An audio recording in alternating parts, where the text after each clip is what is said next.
You got me? Yeah. Well, welcome everybody to the June meeting of the Nevada County Camera Club. So we've got I think a really nice program for everybody tonight, and I'm glad to see so many people here. Tonight we're going to also be voting on the bylaws. I sent them out a couple of times, and I'm hoping we can adopt these new bylaws. And before we get to that point, I just want to say for club members, it's really not going to impact you at all, except the one thing that it might impact you is under today's bylaws, if you renew your club membership anytime between January 1st and December 31st, you pay the full dues. Under the new bylaws, after July 1st, you only pay half of the dues. So that's like the major change for club members. Other than that, the new bylaws won't really impact you at all. What they would do is allow the club to incorporate, and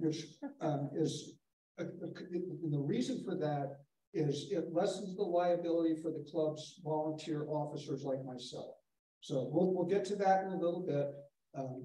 Right now, I've got a couple of announcements, and then I will open it up to the audience if you have announcements. One, we have an exhibitor coordinator position that's still open. So if anybody would like to volunteer for that, we'd love to have you.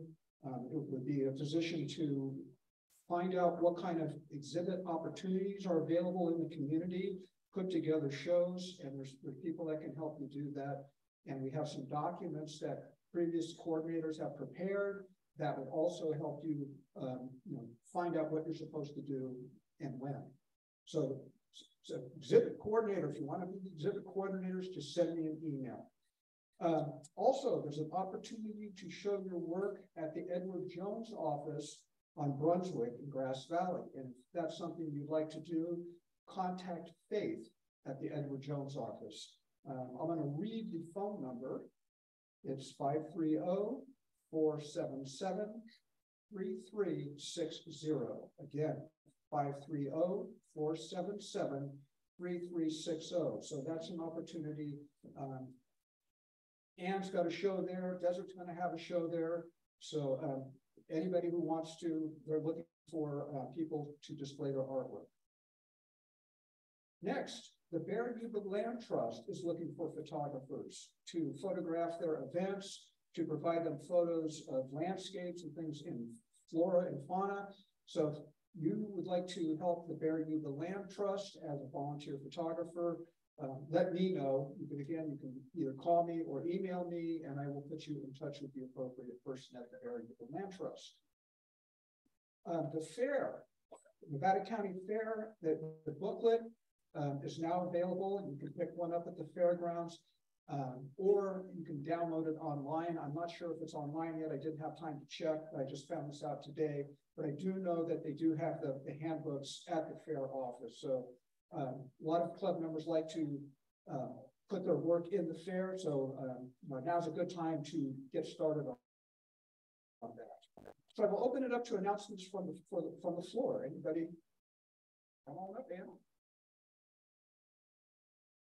Takes me a little while to get up there.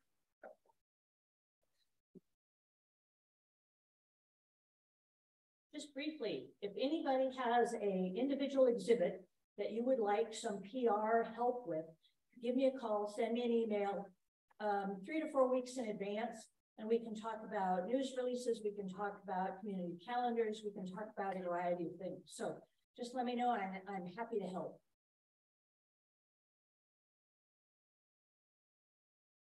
Anybody else? Going once, going twice. Okay. I'm sorry? Ann? I'm sorry, I didn't hear. Do you have an exhibit going? I do have an exhibit going. So she doesn't have to come back up. It's at the Edward Jones office on Brunswick. Right. At the River Community Bank building. River Community Bank building. So check it out. And it goes through mid-August. Okay, so it's up now and it goes through mid-August. Anything else? Okay. All right, what I would like to do now is to vote on the bylaws. Oh, you have an announcement. What did you want to membership? I do want to do membership. Thank you for reminding me. My name is Barbara Summers. Yes. Yeah. So much younger now. Oh, who's gonna get hit?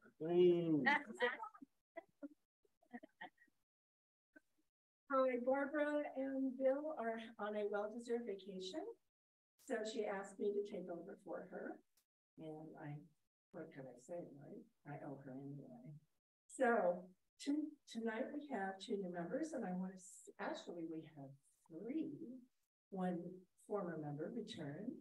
And actually we're getting another former member, so we'll get to them. But Dennis Stanworth, are you here? Dennis? Not yet.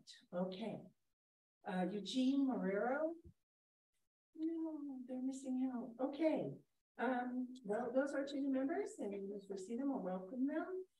Some of you may not remember Frank Bloxberg. Frank, where are you? Right back here. So Frank has, this is the first time back since beginning of COVID, right?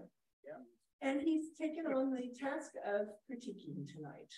So thank him very much for coming back, returning in person, and also being our critiquer today. We will, we'll love it. Thank you. Be brave, be brave. And we have 4 guests tonight. We have 2 returning members. Ava Rubin, would you like to wave to everybody? All right, welcome back. And Jim Heck, who hasn't been a member for a few years. Jim, you want to wave? He's back there. Yay. Welcome back. And his wife, I'm sorry, what's your Georgianne. Okay, welcome back, please, everybody at the break. Welcome them. And we have 4 guests, as far as I know. Dorothea, where are you? You're with there. You are. Dorothea, welcome. And Adrian Schneider, there you are. Welcome. How did you hear about our club? Another John Sievert convert. You know, if we paid him for bringing people in, we could grow. Okay, good. And Joe Stetta, is that correct? Joe Worsher? Joe. Oh, I'm sorry, Joseph. Hi, welcome. Welcome. And how did you hear about the club?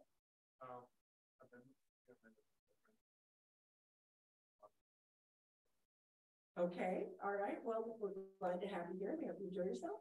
And Avis Schelber, would you like to wave? That's my sis. Welcome. I forced her to come tonight. She's not a photographer at all.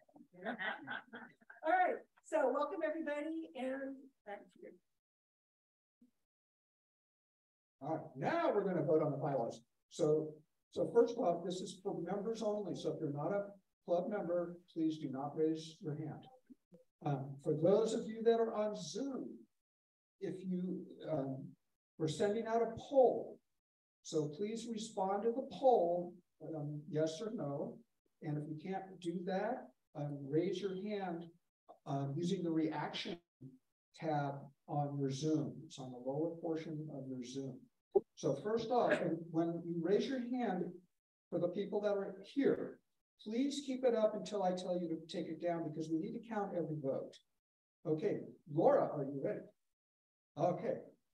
Okay, so if you're in favor of adopting the new bylaws, which I sent out, please raise your hand.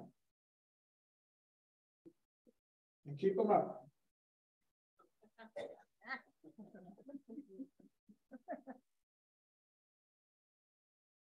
Isn't that everybody?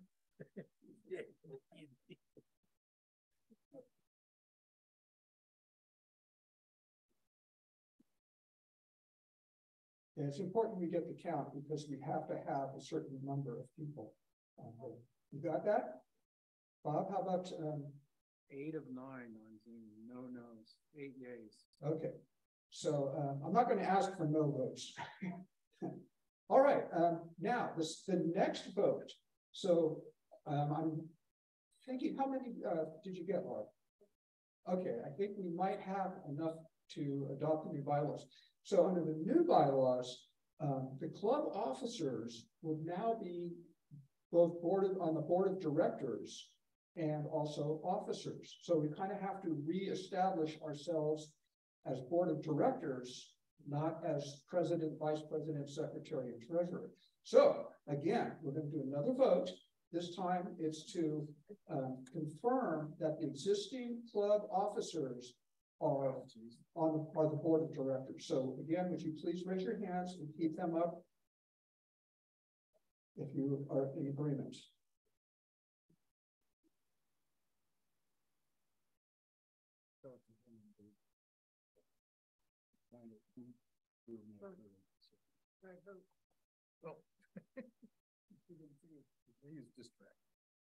Bob, you got to raise your hand too. I didn't know you were going to do two things. So. Okay. Thank you all so much. Thank you for being here and thank you for voting. I really appreciate it. And with that, I think we're ready to move on to tonight's program. Grace.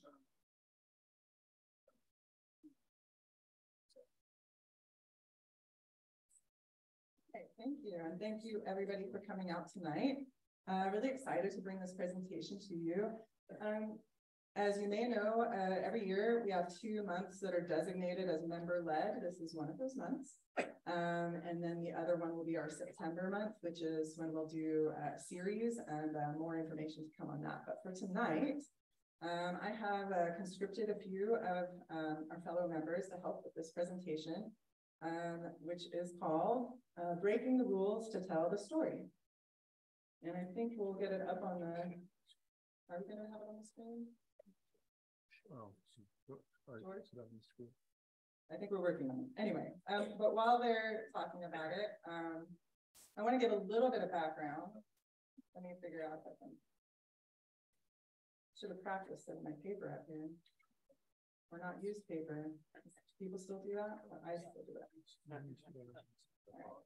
Remove this. Okay, so a little bit of background on how this topic came about.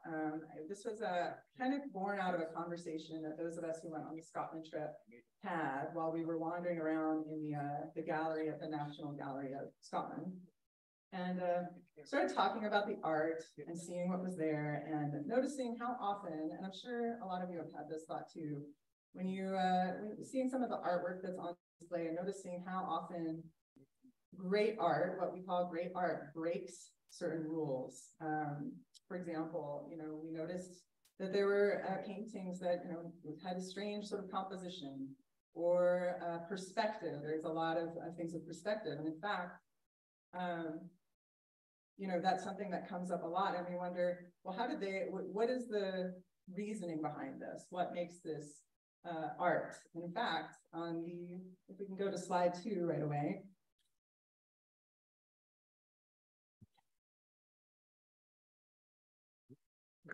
It's very suspenseful. Well, they got the cover slide. And if we go to slide 2, here is one of the famous rule breakers of the art world, Pablo Picasso, who said, learn the rules like a pro so you can break them like an artist. And I think that quote kind of encapsulates the theme of what we're going to be talking about tonight. And I will point out, he's not saying rules don't matter. And even though we all know, he was this, rebel of the art world, he definitely broke a lot of rules of, we're just going to talk about the art, but anyway, of composition and perspective, and all kinds of things that he broke ground on. But he did know the rules. And I remember a long time ago, actually, when I had the opportunity to travel to Spain, and I went to the Picasso Museum and saw some of this early work, like the really early stuff. And I thought, oh my God, this guy can actually draw. So this is not at all to say that the last thing that I think any of us would want you to get out of this presentation is, well, rules don't matter. Who cares about photography rules? Just free for all. That's not at all what this is about. But the idea is that there can be something more to it, that the story that you are telling might lead you to push the boundaries of some of those rules. So that's what this is going to be about. Next slide.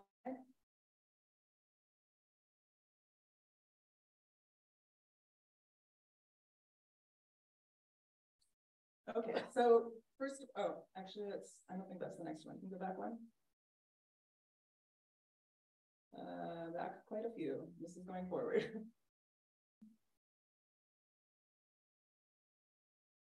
guys are gonna get a fast forwarded view of the entire, can we stop it?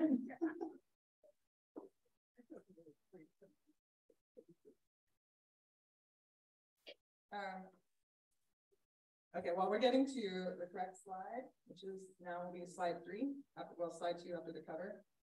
I wrote down, we'll be sharing some of the 5 kind of common photography rules.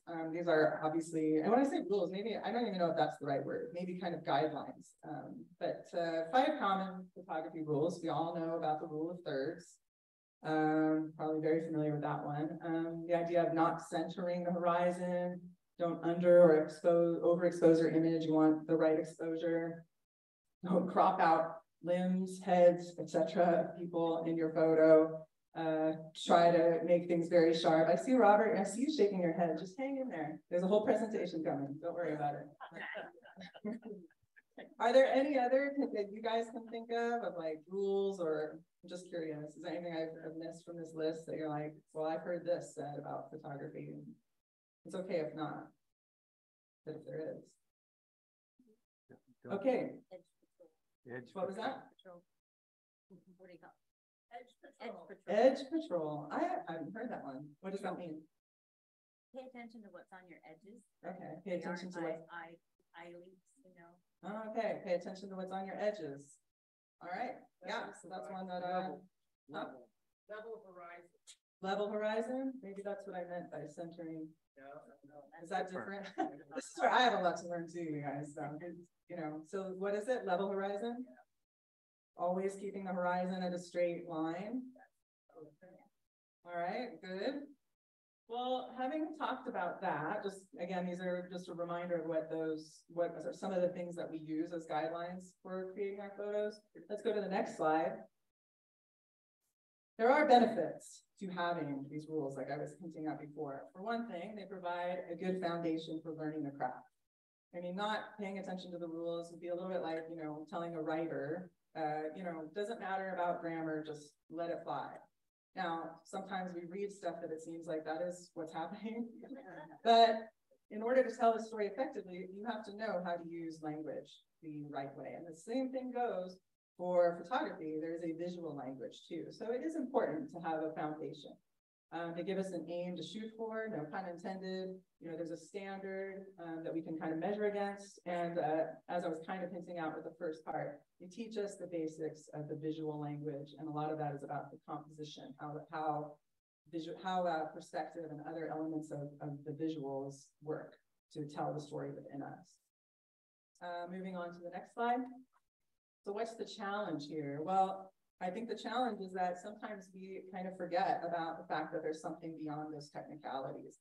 We need to try and see beyond that to the story that we're trying to tell. Because sometimes we can be so focused on the photographic rules that we miss the forest for the perfectly cropped and exposed trees, okay? So again, still not saying don't care about the rules, but I'm just trying to point us to the fact that sometimes we want to get to the heart of the story that we're trying to tell. And to help kind of set us up before my fellow members and I share some of our own photos to help to show how we have done this. Next slide. We're going to take a look at examples from 4 different, famous photographers. We have Kwame Brathwaite, who just recently passed away. He was the photographer of the Black is Beautiful movement. Annie Leibovitz, Robert Mapplethorpe, and the wartime photographer Robert Capa. So first of all, next slide, we have a photo here by Kwame Brathwaite. I hope I'm saying his name right. So this is an interesting photo. It's kind of a portrait, but it says untitled, so it's a little uncertain to me whether he's trying to set us up to actually interact with this as a portrait of this person. It is Carolee Prince. She's a designer. He took a lot of photos of her, of other models, like modeling her work. What interested me about this was that there's kind of some ideas around taking a good portrait, which seem to be being at least bent here, if not broken. Her eyes are closed, which is kind of shutting us, the viewer, out, keeping us at a distance. The composition, to me, is a bit unusual. She's kind of leaning in from the side, which is an interesting choice. And then there's this highly I think. I found it at first very distracting element of the earring that's hanging down, this big sand dollar. Your eye goes basically in this arc and drops down onto that sand dollar and just kind of sits there. So what is the impact of this? Well, let's look at the next slide. So as I said, the viewer's eye is drawn across the face of the artist and it comes to rest on the earring. It's almost like that's more important. It is competing in some way, but what might that mean? Maybe the story that they're trying to tell is that her art is the important thing, the thing that she wants us to care about that will transcend her own life. Maybe that's a message that's being told here. It's interesting that the sand dollar is, to me, it jumped out because I'm not used to seeing a black sand dollar. I don't know about all of you guys, but usually when I see a sand dollar, it's white. And what I learned was that a sand dollar is not white until it's dead. And so that made me think about, well, what is this, thinking about, talking about racism and issues that were of this time and of this era, was there some message around that? The sand dollar is a highly symbolic thing. And I think there's a number of ways you can read this, but I think that the fact that it's set up in this unusual way brings those stories, it makes you think about this. And you're not just focused anymore, or I wasn't, on the technical. I mean, he's doing all these other things wonderfully, right? With the lighting, the exposure, but the oddness of the composition and the allowance for this otherwise distracting element create the possibility for this larger story to be told. And that's why I liked this photo and why I picked it, one of the reasons. Moving on to the next. The next one, so this is Annie Leibovitz. And this, I really like this photo a lot. There's a lot going on in this photo. The Rolling Stones, Philadelphia, 1975. First of all, to me, I keep looking at this photo and it almost feels like two different photos stitched together. You've got very competing subjects. Mick Jagger here off to the left and Keith Richards very prominent on the right, which is interesting. We'll get into the reasons why. It feels to me like there's too much space kind of going on in the middle, and then you have this hugely blown out exposure on the right. The lights are so bright over there.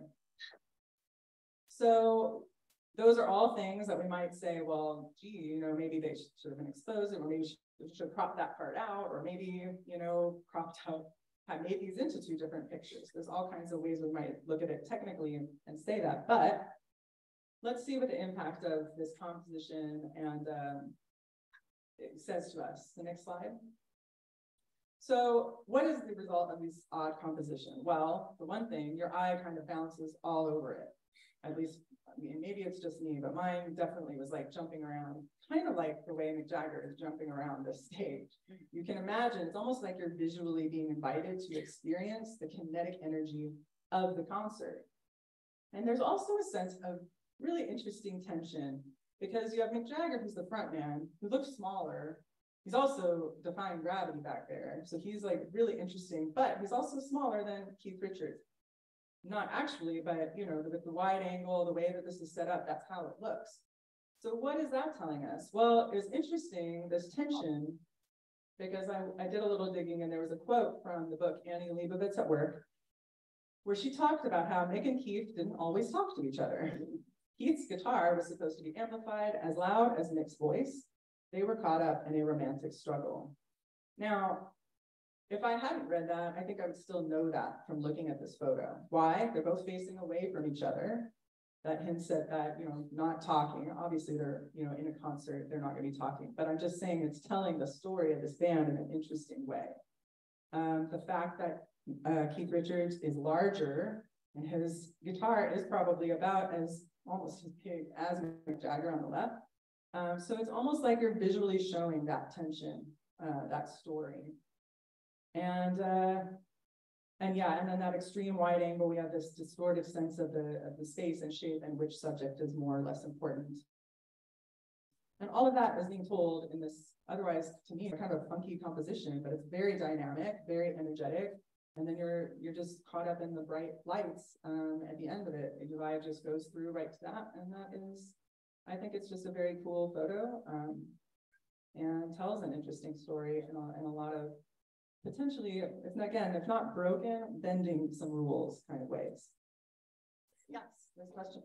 Also, I noticed that there are other musicians in the frame as well, but they're much smaller. It's almost as if they're kind of almost in the background, like the Yes. highlighting Mick and of course Keith Richards.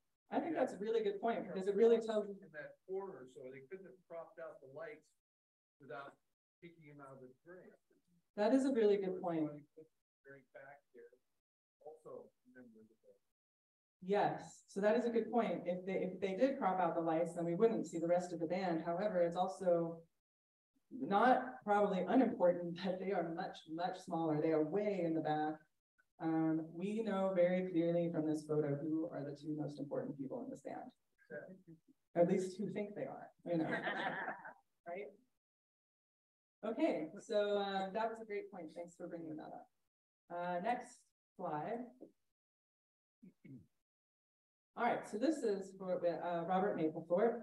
Now this is interesting because he does name this one.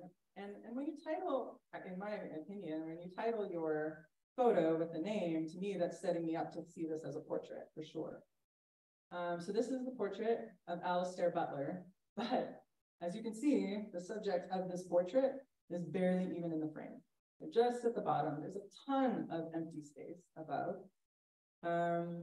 I don't think the rule of thirds is at play here. It's more like this. I'm not sure what's happening.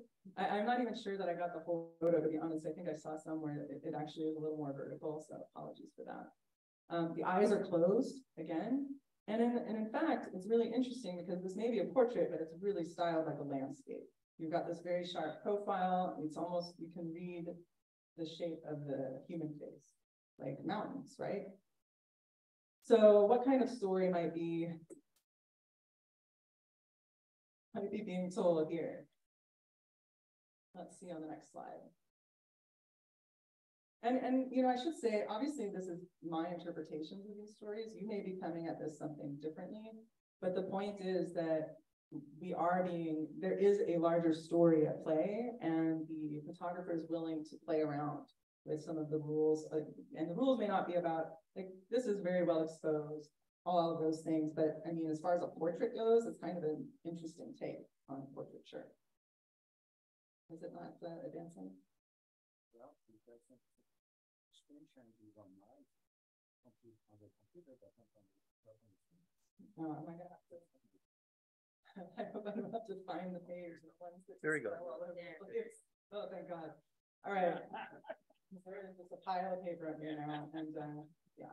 All right. So the impact here is very interesting because the viewer learns very little about this subject, which is kind of antithetical to a portrait, I think. Like, the idea is that we're supposed to get to know something about the person. We don't know that much. It's almost like, again, similar to the one of Carolee Prince, keeping you at a distance. There's an evocation of a sense of mystery. There's a territory waiting to be explored. There's that, you know, it's like treating it like a landscape, right? It's sort of an invitation to intimacy, but it's simultaneously denying it. And I just think that that is also an interesting story. And I don't know enough about before or about Alistair Butler to talk further about what that story was, but I do think I read somewhere that that was a very typical approach for Mapplethorpe, a typical theme, that sort of invitation and holding, like inviting and pushing you away at the same time. So I think this is a beautiful example of that. And finally, we get to Robert Capa. Hopefully, the next one. Okay. And this is his famous photo of D-Day, which I'm sure we have all seen and, you know, encountered before. So a lot going on here. Obviously, the first thing that most of us will notice is that it's very not in focus. There are these shapes, and honestly, if you didn't know from the title, you might just be like, what the hell is going on? There's a lot of random shapes in the background. They're distracting simply by virtue of the fact that you're not really sure what they are. And then it's just that it's visually chaotic. You do see this guy's face. It's just enough in focus that you have something to latch onto. And that's the face of the guy there. But otherwise, it's just a lot. It's just all kind of in a fog. Well, that's really interesting. Let's see what the impact of that is, of the fact that it is this sort of blur. So first of all, the title helps a lot. It does ground us in a time and place. And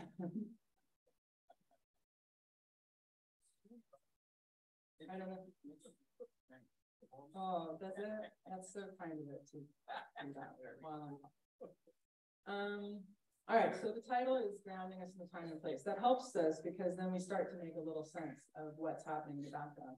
But as I said, the only thing that's even slightly in focus is the lone soldier, barely keeping his head above water. So there's this emotional impact of that.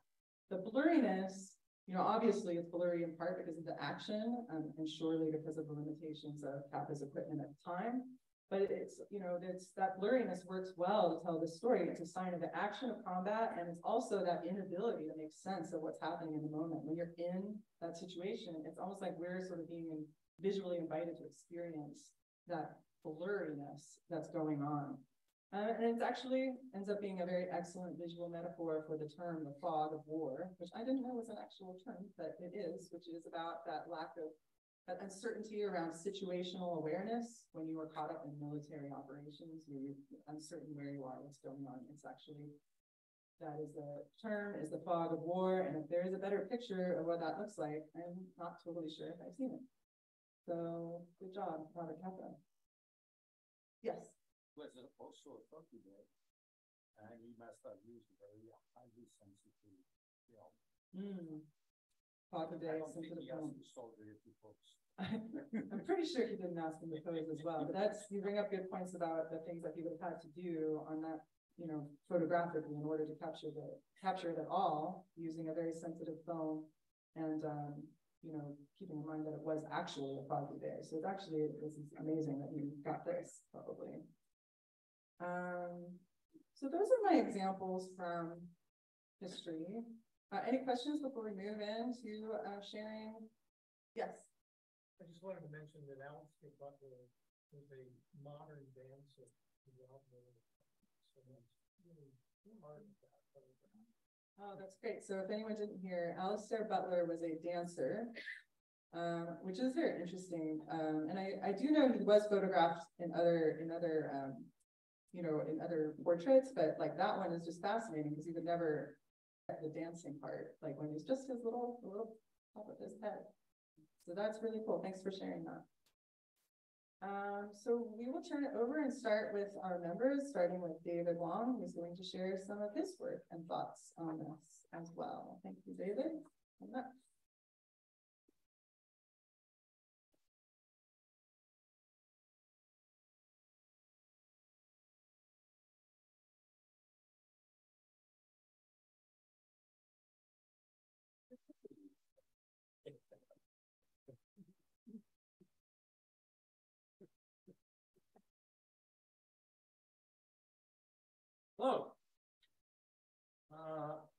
I have two images.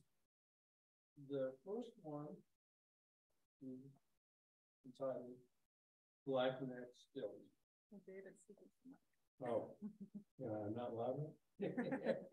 Anyway, Black Neck Stills. It's one of my, you know, we all have our personal favorites, and this is one of my favorites.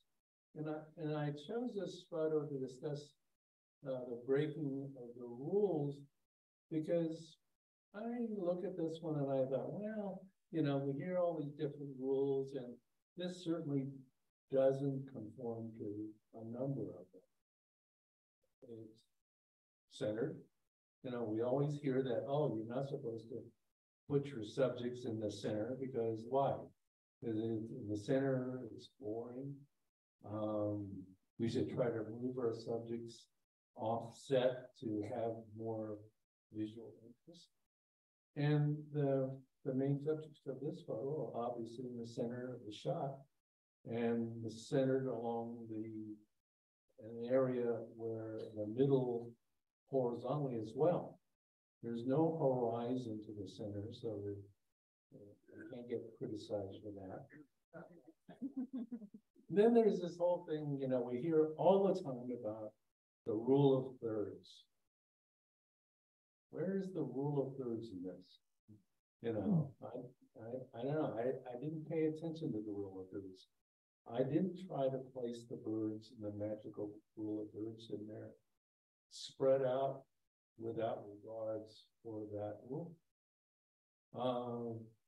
I think there was in the previous slides, shoot for maximum sharpness.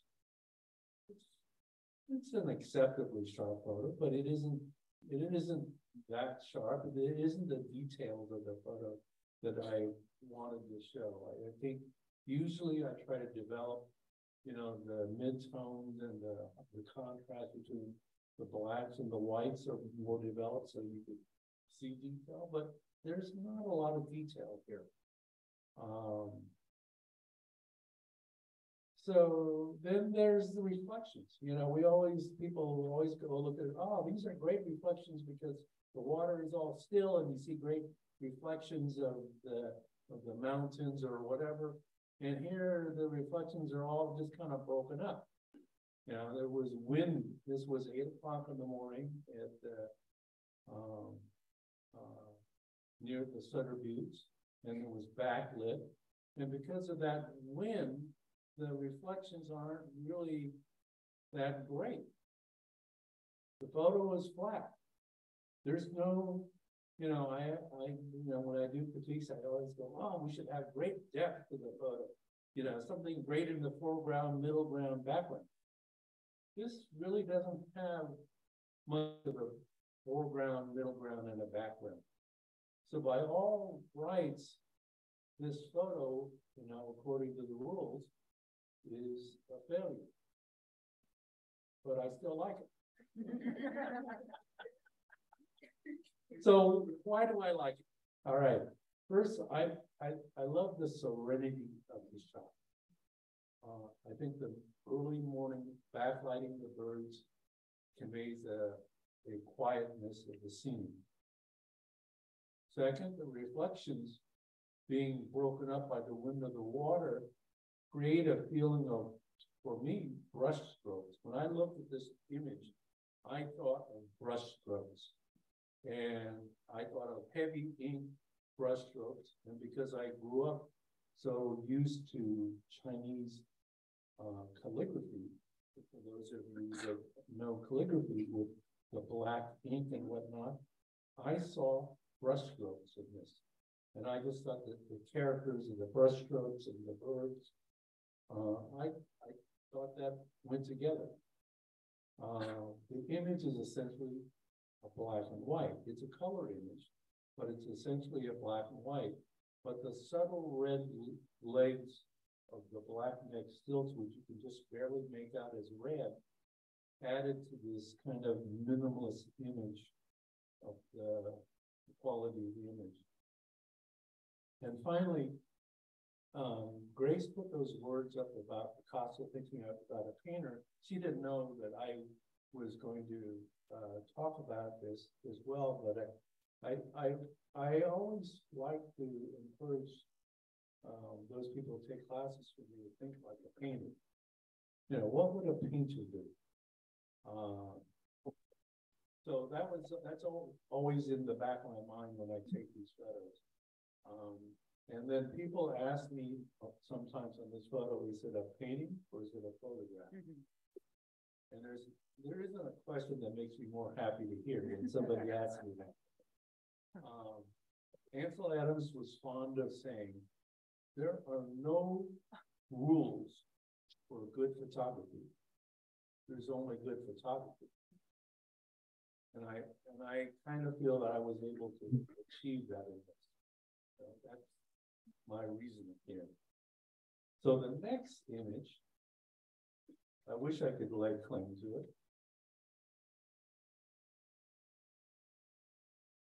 It's not mine. I'm nowhere. It's coming. It's coming. I seem to have some sort of a delay with the system. I don't know why that is, but you know, there it goes. So we're talking about Pablo Picasso, and I imagine many of you know Guernica. If you don't know Guernica, this is Pablo Picasso's painting from 1937, after Hitler bombed the town of Guernica in northern Spain in 1937. It's an 11-foot high by 25-foot wide painting. If you've never seen it, it's just, I've seen it once. It's just, it's incredible. It takes your breath away. Okay. So he didn't follow rules in this either. There was some controversy. There was a bunch of controversy when the painting first came out in 37. He painted this in 35 days. It's got a lot of things that we look at it, we go, well, there's, you know, somebody mentioned edge patrol, and Ansel Adams talked about edge patrol. There's all sorts of places where there's edges right along the edge of the photo that create supposedly eye leaks. And we criticize photos because we don't want your eye to leave the frame. But in this case, I think Pablo Picasso wanted your eye to leave the frame. He wanted the story of Guernica to be more than just contained in the photo. We often talk about the lightest part of the image drawing the most attention.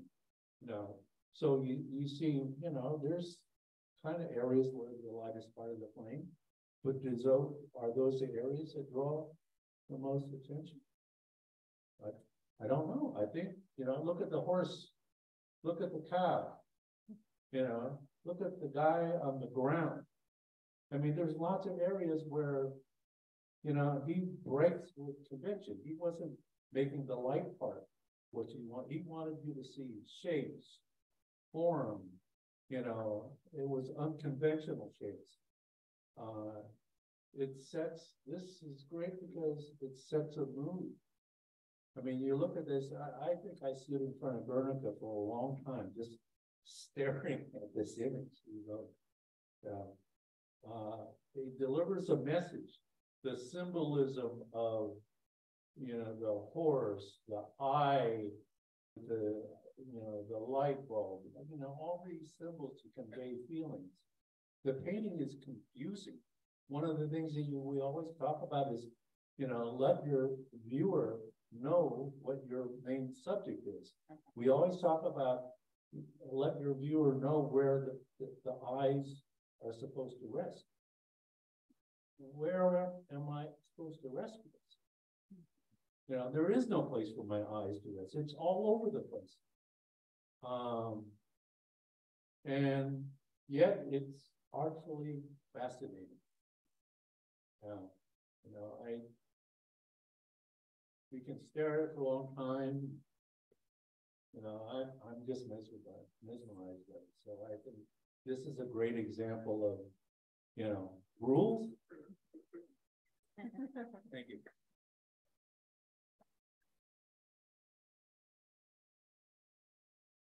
Thank you, David. Next up, we have Kathy Triolo.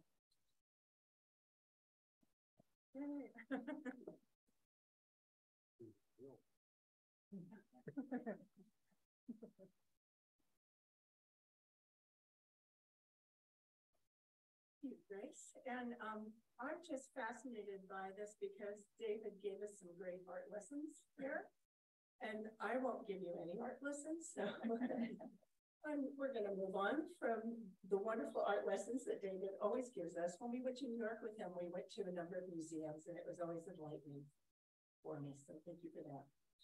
All right, this one. So when Grace asked me to show something that broke the rules, I thought this was probably my first choice. And it's because it pretty much breaks a lot of rules. And when I put it together, I really didn't know much about the rules. And so I didn't know I was breaking any. And I put this together in 2017 after a visit to the State Fair. And I was playing with On1, which was my software of choice back then. And just played around. So if you had seen this image before I played with it, it was a gray sky, and the colors were not very saturated. But because I was playing with On One, and at the time it had all these wonderful filters, I added it. So what is breaking the rules here? Well, first of all, it's heavy on one side. Everything's over, all the heavy materials, the building are over to the right. And then there's this big white spot sort of in the middle, which is again breaking the rules. And because you're not supposed to have big white spots that capture the eye. But what we did here is I decided to silhouette it and then add a background of the Milky Way. And that was my Milky Way, by the way. I took that. Again, I had no clue what I was doing back then. And so everything sort of weighted to the right-hand side of the photo. But if you look, because the action, I didn't blur it, I actually caught the image as with a fast shutter speed. You can see that the legs and the bodies are balancing it to the left of the photo. And the white spot nicely brought our eye in there. So if you're looking at where the eye goes, all the bright saturated colors bring your eye in. They're curved. They go around the what is that? It's not the tram, whatever, is bringing your eye back up to the people that are swinging, and then you follow the Milky Way up to the lights up there, and it goes around. So I felt like even though it wasn't balanced, it really wasn't centered very well, and it broke a number of rules. That it was, for me, it spoke to me as an image that I really liked. And just as an aside, it was the first year I entered the state fair, and this photo won Best Photography in California State Fair. Big surprise to me. So I think this breaks a lot of rules, and I didn't know I was breaking them, so I really do believe it's important to learn the rules, though. After I did this, I started learning the rules a little better. And I think it's important to have a base of good rules like the thirds, the horizons, center of interest, where your eye goes. But sometimes it's okay if you don't know them, right? So that's that one. So next one. Okay. This is a photo that breaks a couple of rules. One is generally, they suggest that you shoot with a light source behind you, and that the subject is illuminated from the front, and that's a rule of thumb. Backlighting creates the opposite effect, and it serves to separate the background from the subject in a way that can be dramatic. So I took this down at Alabama Hills. Sun was going down. You can't really tell if it's going up or going down, and that's fine for me. Also, if you look at the horizon line, it really is in the middle, even though it's not a straight horizon. And I like all the negative space that was created in this.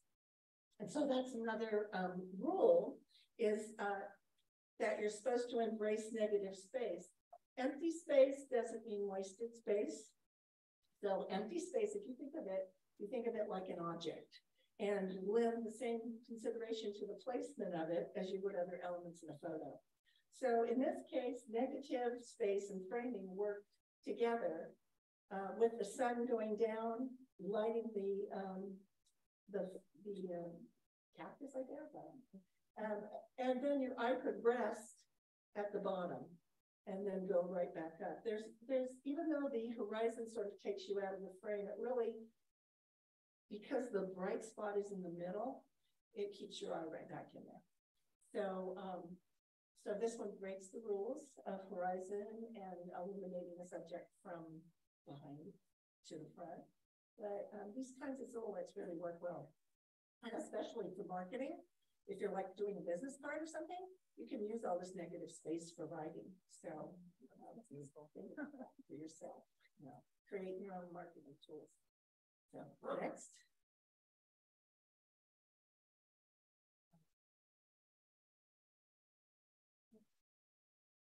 One more. That's coming. That's on his screen. Okay. There it is. Okay. So this is reverse the active space rule. And generally when you have a photo, you really want the look. When the person's looking into the photograph, you want the space to be in front of them so you know where they're going to. But this is the, let's see, no, not on here. Okay, so I'm not. So what happened here is, generally the rule is to create space in front of the subject. And in this case, it leaves a little bit of mystery. That you don't know what he's running to, because it's a kid running across a bridge. You have no idea what he's running to or running from.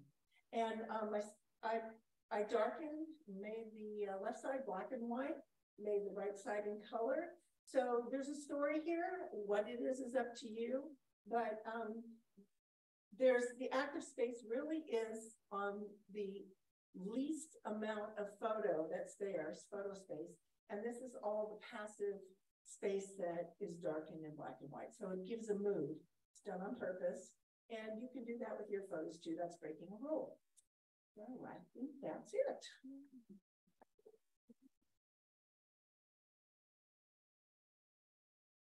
Well, thank you very much, Kathy. And I do want to apologize, but I think it's my fault that these images are delayed. I don't think I sized them properly. So apologies that there's the delay between getting some of them to load, but anyway, we'll just have to roll with it as we have been.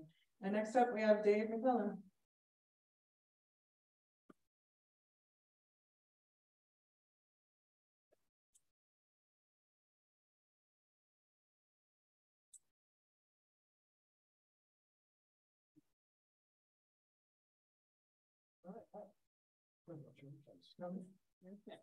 So back in 2009, 2010, when I left my day job and decided to become a photographer, I was taking a couple of classes that were about marketing and the business of art. And one of the things we talked about in detail was how to make yourself stand out, be unique in your marketing and in your art.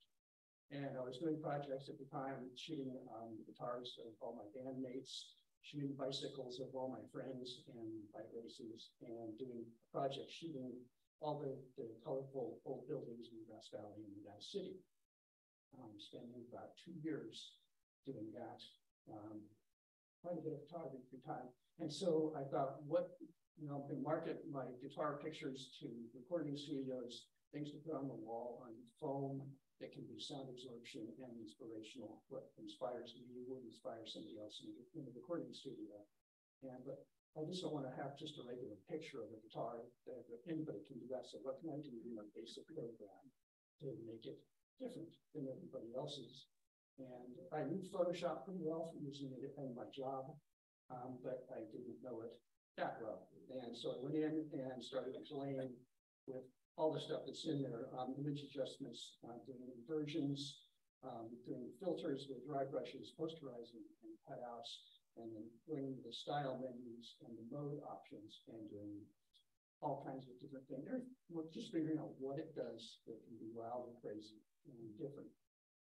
And so I kind of came up with these different ways of looking at my art.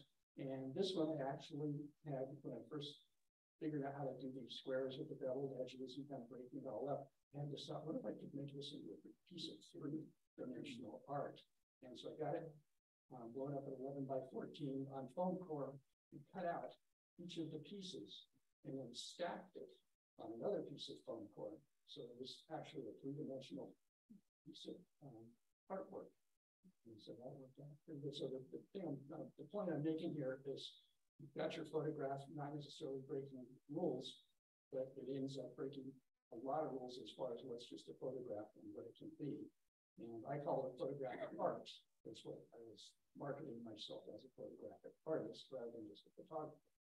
So that's kind of how that came to be. And so go ahead, George, move this to the next one. And this is sort of along the lines of Kathy's. Typically when you're going through and coloring your images after a photo shoot, this one would be tossed immediately because your subject is leaving. There really is no subject, but for some reason, I fell in love with it. And maybe it's the kind of the Norman Rockwell kind of a feel of it. I'm wondering what are these people looking at? What is coming? It must be way more important than just what we buy. So, and again, this is one of the ones where it's been inverted in Photoshop to where the colors are all just crazy. And I can't remember how many times I inverted, re-inverted, and did all kinds of things to end up with this kind of a technique. But it's just one of the things that I was doing. And so I just really like this. And so, yeah, your main subject is cut off. Is that the main subject that we don't really know, because they're looking at what must be the main subject that's about to come into my frame. I don't know if I got that in the next shot or not, but this is the one that I ended up keeping.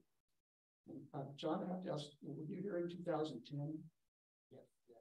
I was looking at this the other day.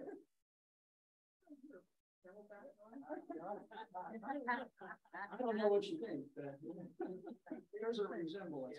So that's just the 2010 Father's Day tour at Nevada City Bikers.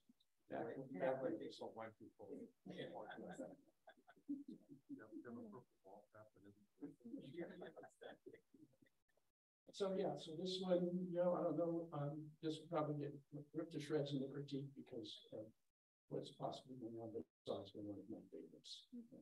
Yeah. Thank you.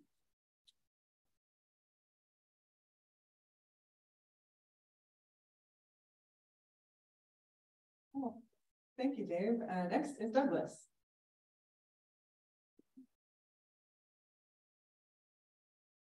Hi. I got rules. I took 4 years of high school art from a woman who was awarded the best high school art teacher in California year after year after year. She was very concerned with composition. And I got a degree in photography. I loved doing night photos. The rule I'm going to talk about breaking is over and under exposure. And it works particularly well with night photos and sunset and sunrise. So I was at Burning Man, and these sculptures were spectacular. And I wanted to record them. I waited until sunset. I was a little late for the last glow of the sun. Actually, a cloud came over right as the sun was setting. And so this was like early dusk lighting, and I was making photos of this lighting, this mooring. So next one, George. I underexposed the picture with the sunset behind. And I think this makes a far more interesting picture. The interesting thing about these night photos that I've been doing is I started doing night photos in 1977, and I did some slides, chromes, but it was mostly negatives. And when you overexpose a negative at night, you get some great results. And I remember that throughout my photographic journey. So go ahead, next, George. And my negative film, it's very forgiving. You can pretty much can't overexpose a night picture. Digital photography is like transparency. You can overexpose it. We all know you lose your highlights if you overexpose a night picture. Okay, we jumped to the second one. Previous one was a roughly correct exposure for a night picture of Venus, Mars, and Moon. And then I wasn't seeing anything on the back of my camera that I was excited about. So I intentionally way overexposed the picture to get the blue sky in, to get the tree in, and I liked it. Next. And back to Burning Man. I was one of their official photographers this year, and I was assigned to photograph this Trojan horse. And I was making exposures of it.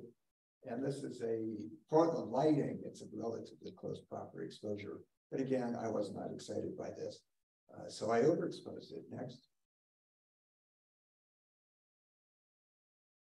And for me, this photo just has so much more passion and intensity. And there's usually always a bit of dust in the air, and that even further enhanced the picture. So just to summarize, sometimes overexposing brings the picture a lot of energy and intensity and excitement. And I recommend trying that from time to time. Thanks.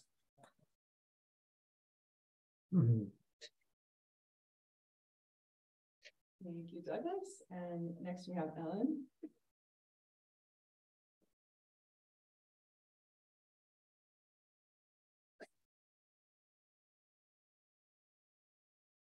Here. A friend recently posted a quote from Alfred Stieglitz. It is not art in the professionalized sense about which I care, but that which is created sacredly as a result of deep inner experience with all of oneself, and that becomes art in time. I still feel like I'm scratching the surface with my photography, and I am drawn to pushing boundaries because it is in part my attempt to dig deeper into meaning and emotion and have a deeper inner experience with my artwork. I also just think it's fun. And part of the reason I still like to shoot with film and use alternative processes is because it is time consuming and I'm forced to slow down. I have to think differently and I have to put more consideration into what it is that I'm doing. And it lends itself well to pushing boundaries and breaking the rules. And I like to work with physical objects because it feels more like a ritual, even when it's annoying and frustrating, and I just want to chuck it out the window. But I find that I put more of myself into my work. And just a quick aside, I am not saying analog is superior to digital or vice versa. These are just different experiences and tools, and each have their merits. And sometimes I use both for one image. And I also think it's important to take photos just for fun or just because something is pretty. It helps me not take myself too seriously, and playing just helps the creative process keep on flowing. So when I'm doing my more creative photography, I will do whatever it takes to make an image work. I welcome rule breaking, I welcome the flaws, and I fearlessly lean into them until they make or break the image. I think that breaking the rules half-heartedly or timidly will give one exactly those results. So meet it and make it work. This image and the next were taken in 2017 on film with the same camera, with the same model, who was ridiculously and effortlessly photogenic. And let's be real, that's mainly why I wanted to photograph him. Photographing people isn't my strongest skill because it always is accompanied by some level of anxiety. But sometimes the right mood and the right opportunity arises, so I will take it because it's important to develop the skills that I find challenging. The camera that I used is a 60s vintage plastic camera called a Diana, and its construction is really shoddy. It has a huge light leak, and I can't figure out where it comes from, so while I can't control it, I have learned to expect it. Sometimes the light leak barely shows up, other times it just obliterates the image. But the image edges are always just wonderfully janky. The lens isn't supposed to come off, but sometimes it pops out on its own, and then I have to go look for it. I've had to epoxy pieces back together, but it's still one of my favorite cameras. So this image, it was taken against a worn, aged wooden dock. I had the model lay down, and I used a diffuser disc to soften the hard sunshine. Looking at the image, it breaks a number of rules. The focus is soft. The model's face is out of the frame. His hair is placed smack in the middle, and it's not really the main subject of the image. Some of the shadows have little or no detail. The brightest part of the image is along the border, which are janky and even, and this can be distracting. But I never get tired of this image. I am in love with that tonal range. I like the contrast of the hard and the soft textures. And the image has a balance that I feel works beautifully. I think that the image evokes feelings of mystery, fantasy, elusive intrigue, and loss. Who is the person with the pretty hair? What do they look like? Are they dead? Are they alive? What's happening here? The position and the texture of the hair suggests movement, even though there isn't any. Perhaps the person is slipping away, like when you wake from a dream and you struggle to hold on to the details as they slide back into your unconscious.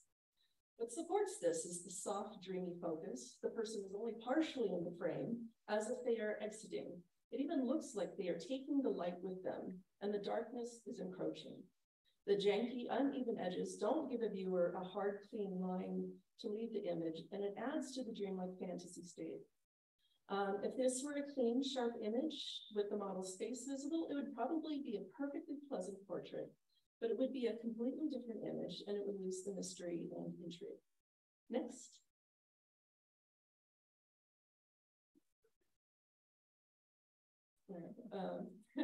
So I'll just get started.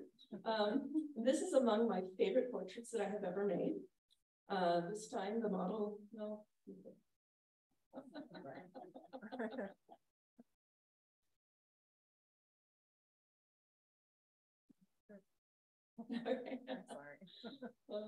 Okay, all right. So this time the model is sitting against a graffitied wall near Tarabal Street in San Francisco and has just lit up a cigarette, icky, but there wasn't anyone else around. And I wanted him to behave naturally and see what I could get out of that. And it was San Francisco, so the light was naturally diffused. So let's review the rules that this one breaks. There's a distracting spot along the top border.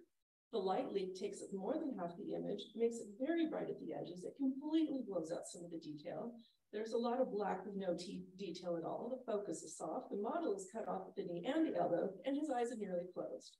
The right side has little context or detail, and again, with the janky borders. But what I love about this image is what Sam Abel calls microcomposition, which is essentially the arrangement of little details within the larger composition. The placement of the model's hand and fingers creates a triangle shape. The white cigarette is perfectly framed against a shadowy thumb. The straight strands of hair frames his face and creates a line between his head and a hand.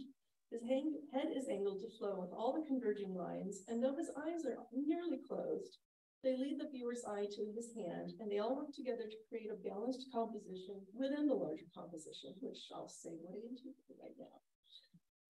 So that light leak, it acts as a leading line up to his face, and some of the light streaks line up with the end of the cigarette and the light stubble on his upper lip, and it is a perfect parallel to what little can be seen of his neck.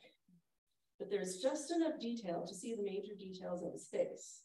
The light leak also mimics the triangular shapes created by the model's legs, hand, and even, the graphic shapes in the background. So despite itself, I think the image is actually balanced, and I think it works really well. But like with the previous image, this evokes certain elements of mystery, fantasy, elusive intrigue, but it's a little edgier. The soft focus lends itself to a feeling of fantasy and mystery in an image that is just dominated by strong diagonal lines, graphic elements, and hard contrasts. The lack of detail and deep shadows and highlights leave it up to the viewer to fill in what might be there, or wonder what's hiding there. The only discernible details about the model is his face and hand. There's a hint of his shirt.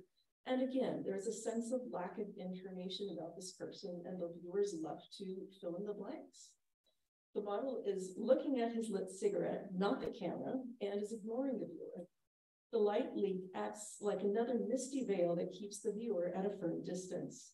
The light leak, the flawed borders, and the film grain, to a certain extent, are intrusions from the physical world that existed outside of the image frame when it was taken, and it makes it harder for the viewer to be fully absorbed and allowed into this little world created by this image, but this actually never existed in real life either.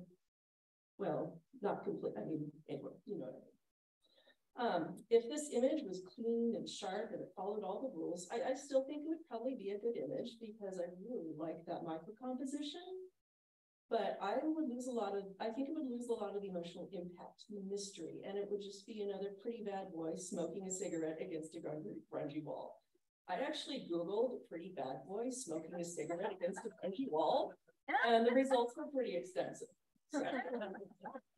So that's my story, and thanks for coming to my TED Talk.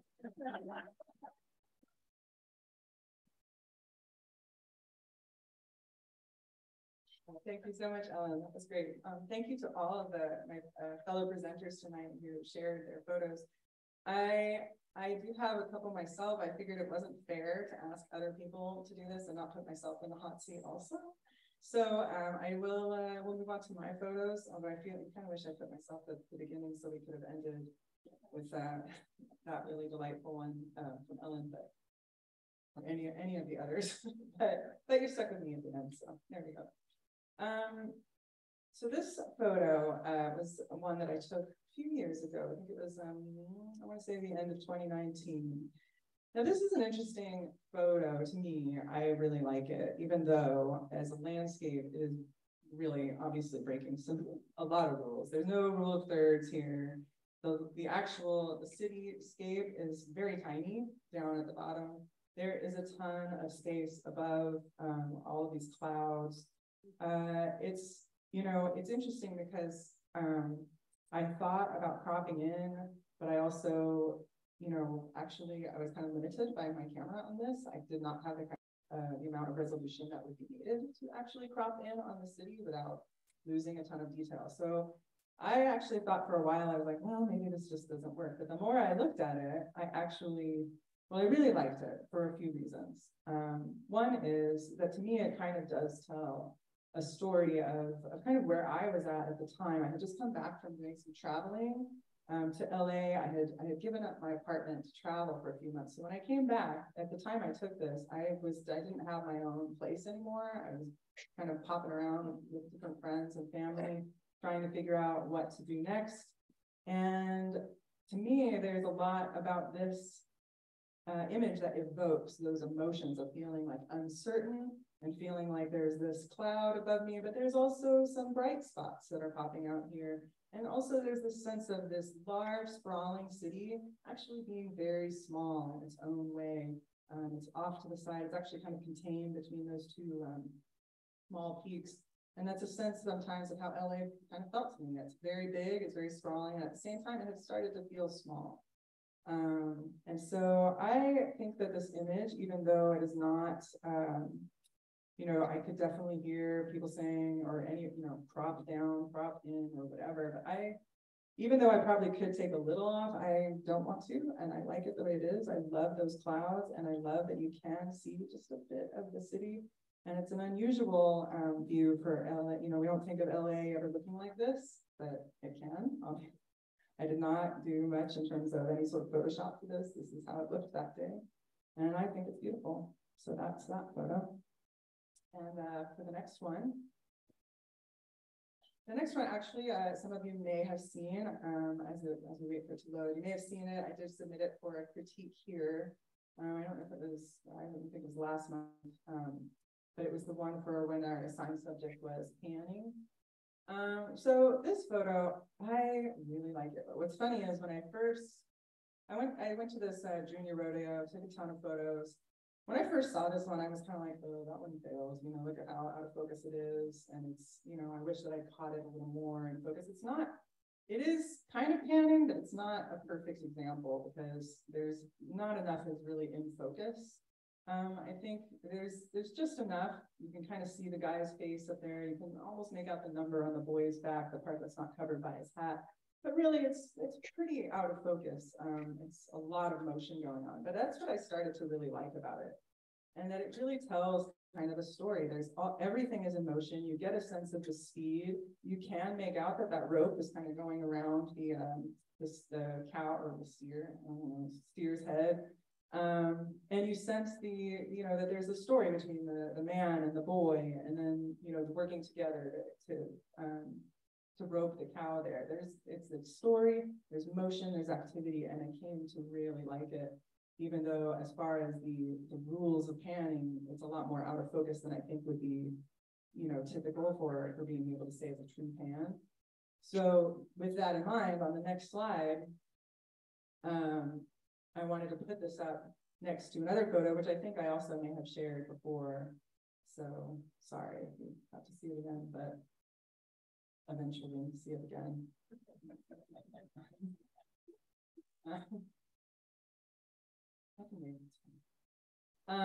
So as you can see, that one on the right, to me, is a technically superior photo to the one on the left, as far as this issue of panning is concerned, because you have it's very sharp. The boy is very much in focus. You see him. The horse's head is in focus. There's a lot more going on there that's clear, and yet you still do have that motion blur in the background.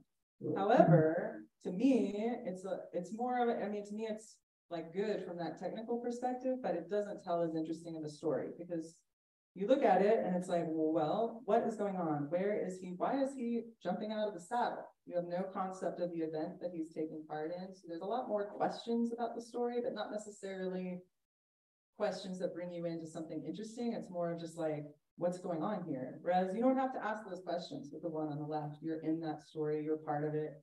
And for that reason, I think I gravitate personally more toward the photo on the left. I still love the one on the right. And if I was asked to enter like a contest for panning, maybe I would choose that one. But for a photo that tells a good story, and I think I would go for the one on the left. So those are my photos. And then for our last slide, it's so funny, David, because I also didn't know you were going to include that once I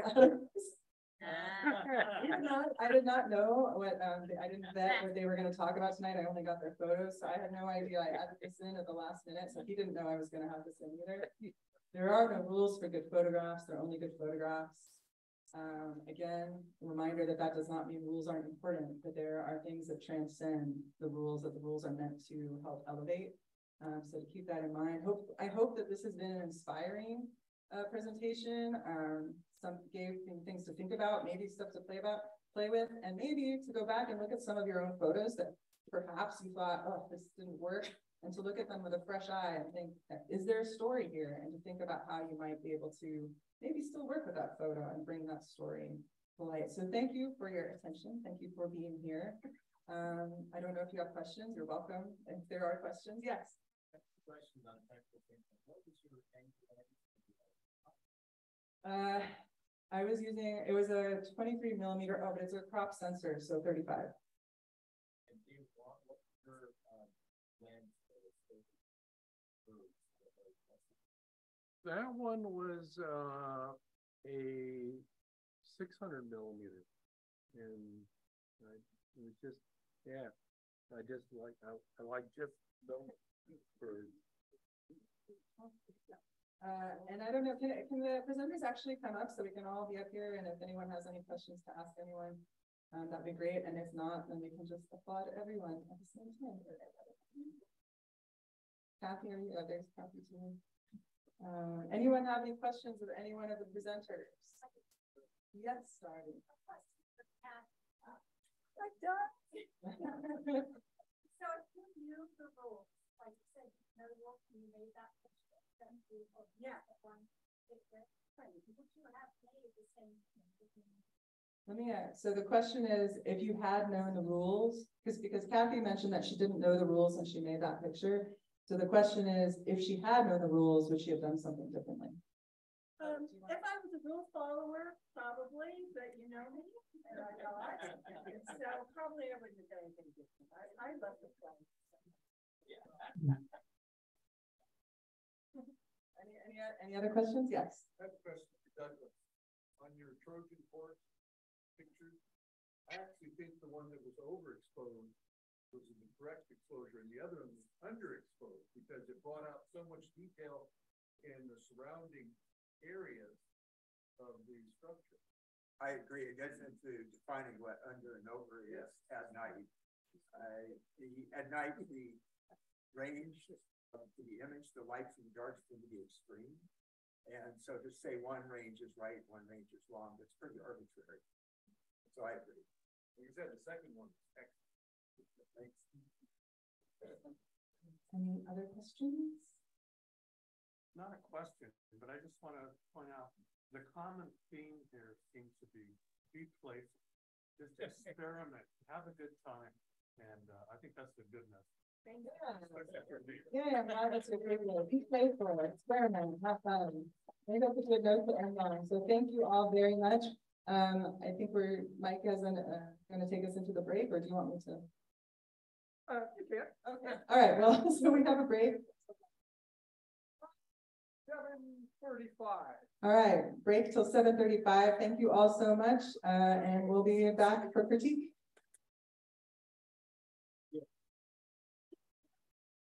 Yeah.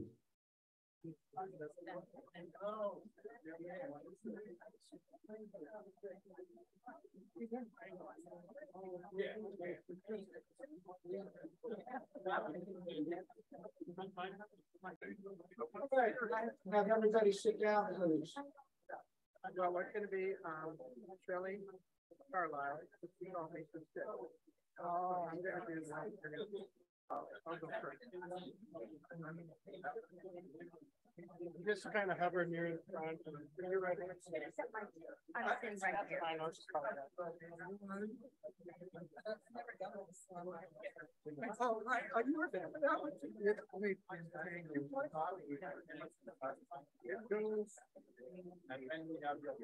All right, we're ready to resume. We're not ready. It goes like this and then over here.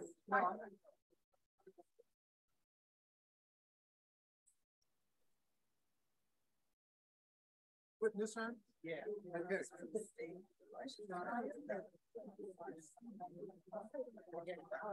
All right, look at all that attention. Oh, yeah.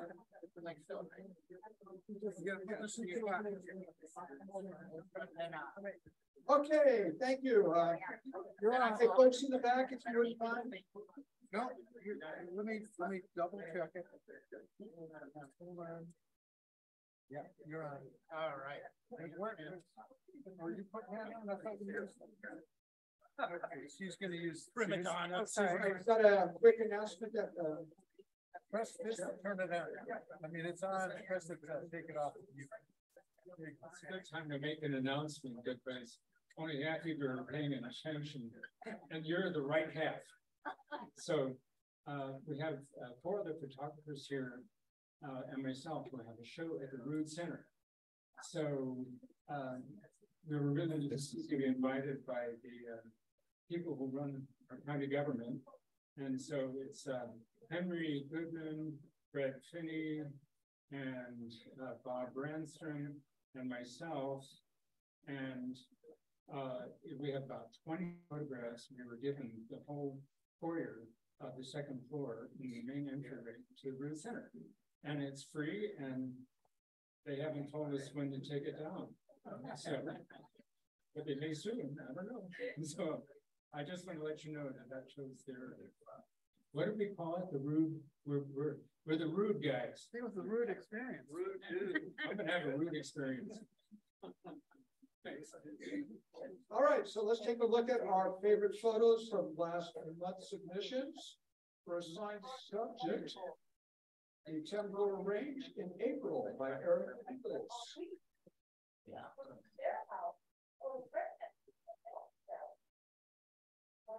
Eric, where is it? Eric, where is that? Say again? Carrizo. Carrizo Plains.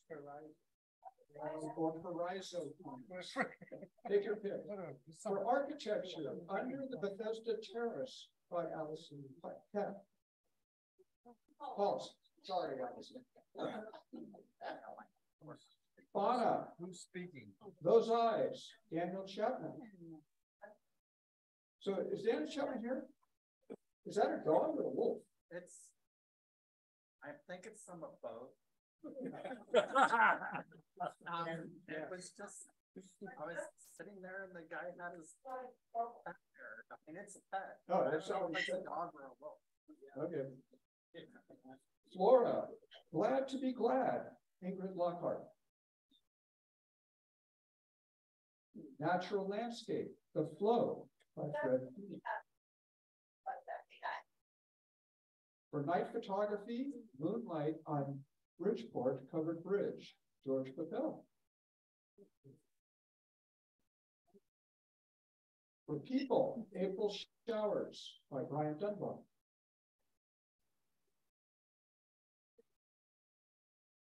For photojournalism, Cyclocross World Meets the Dreaded 32 Steps by John Sievers. For travel, Kelpie Sunset, Falkirk, Scotland by David Long. I was there. Creative, COVID Eco by Robert Arnold.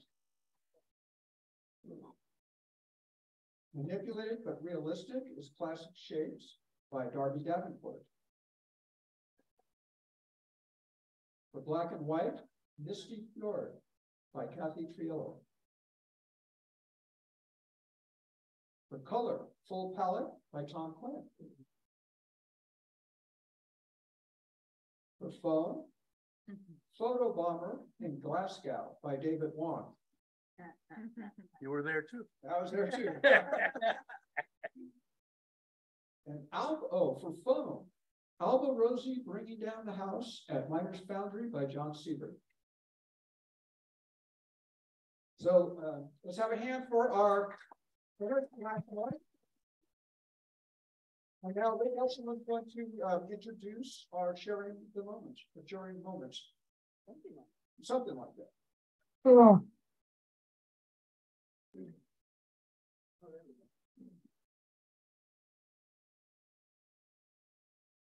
Thank you.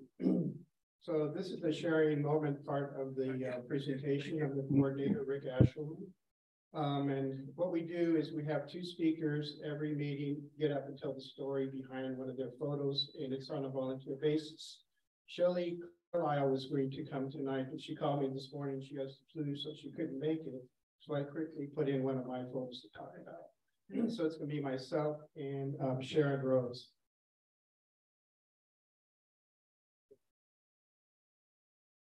Okay, so this is Goblin Valley State Park. It's in Utah, and it's we took a trip of all the state parks or national parks in Utah about 5 years ago. This was a stop on the way.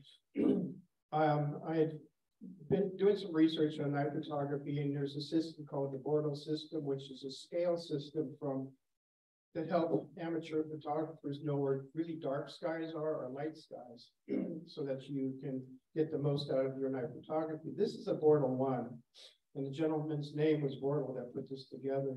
Bortle 1 is as dark as skies you're ever going to see. There's only a few places as dark as this.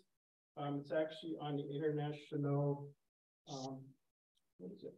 International Parks, Dark Sky Parks. I don't need those.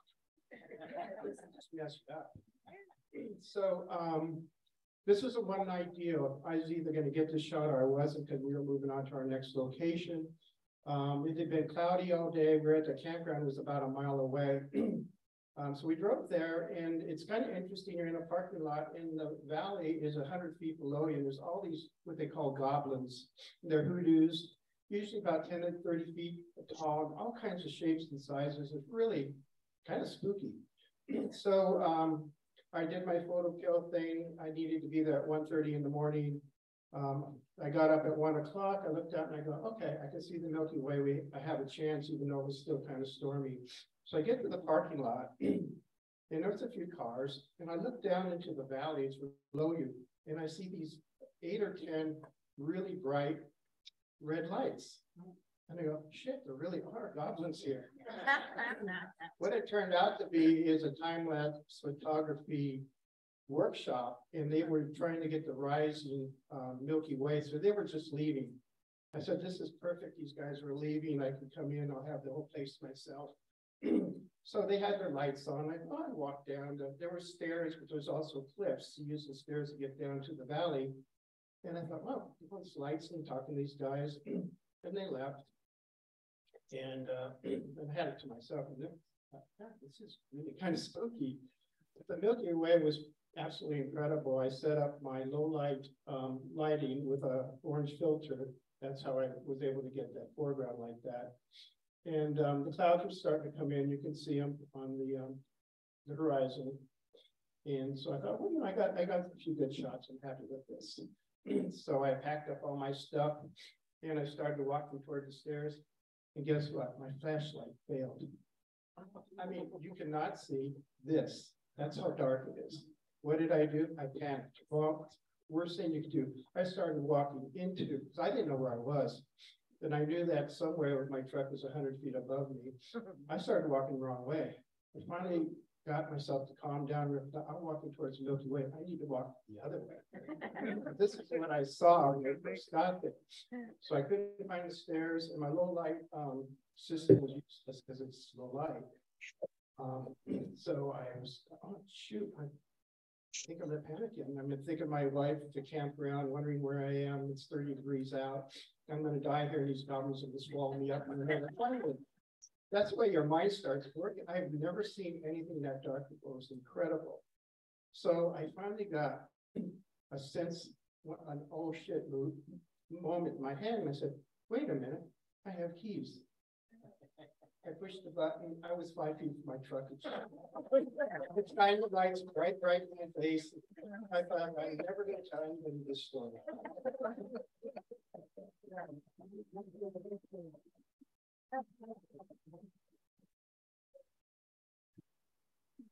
And this is Sharon Rose.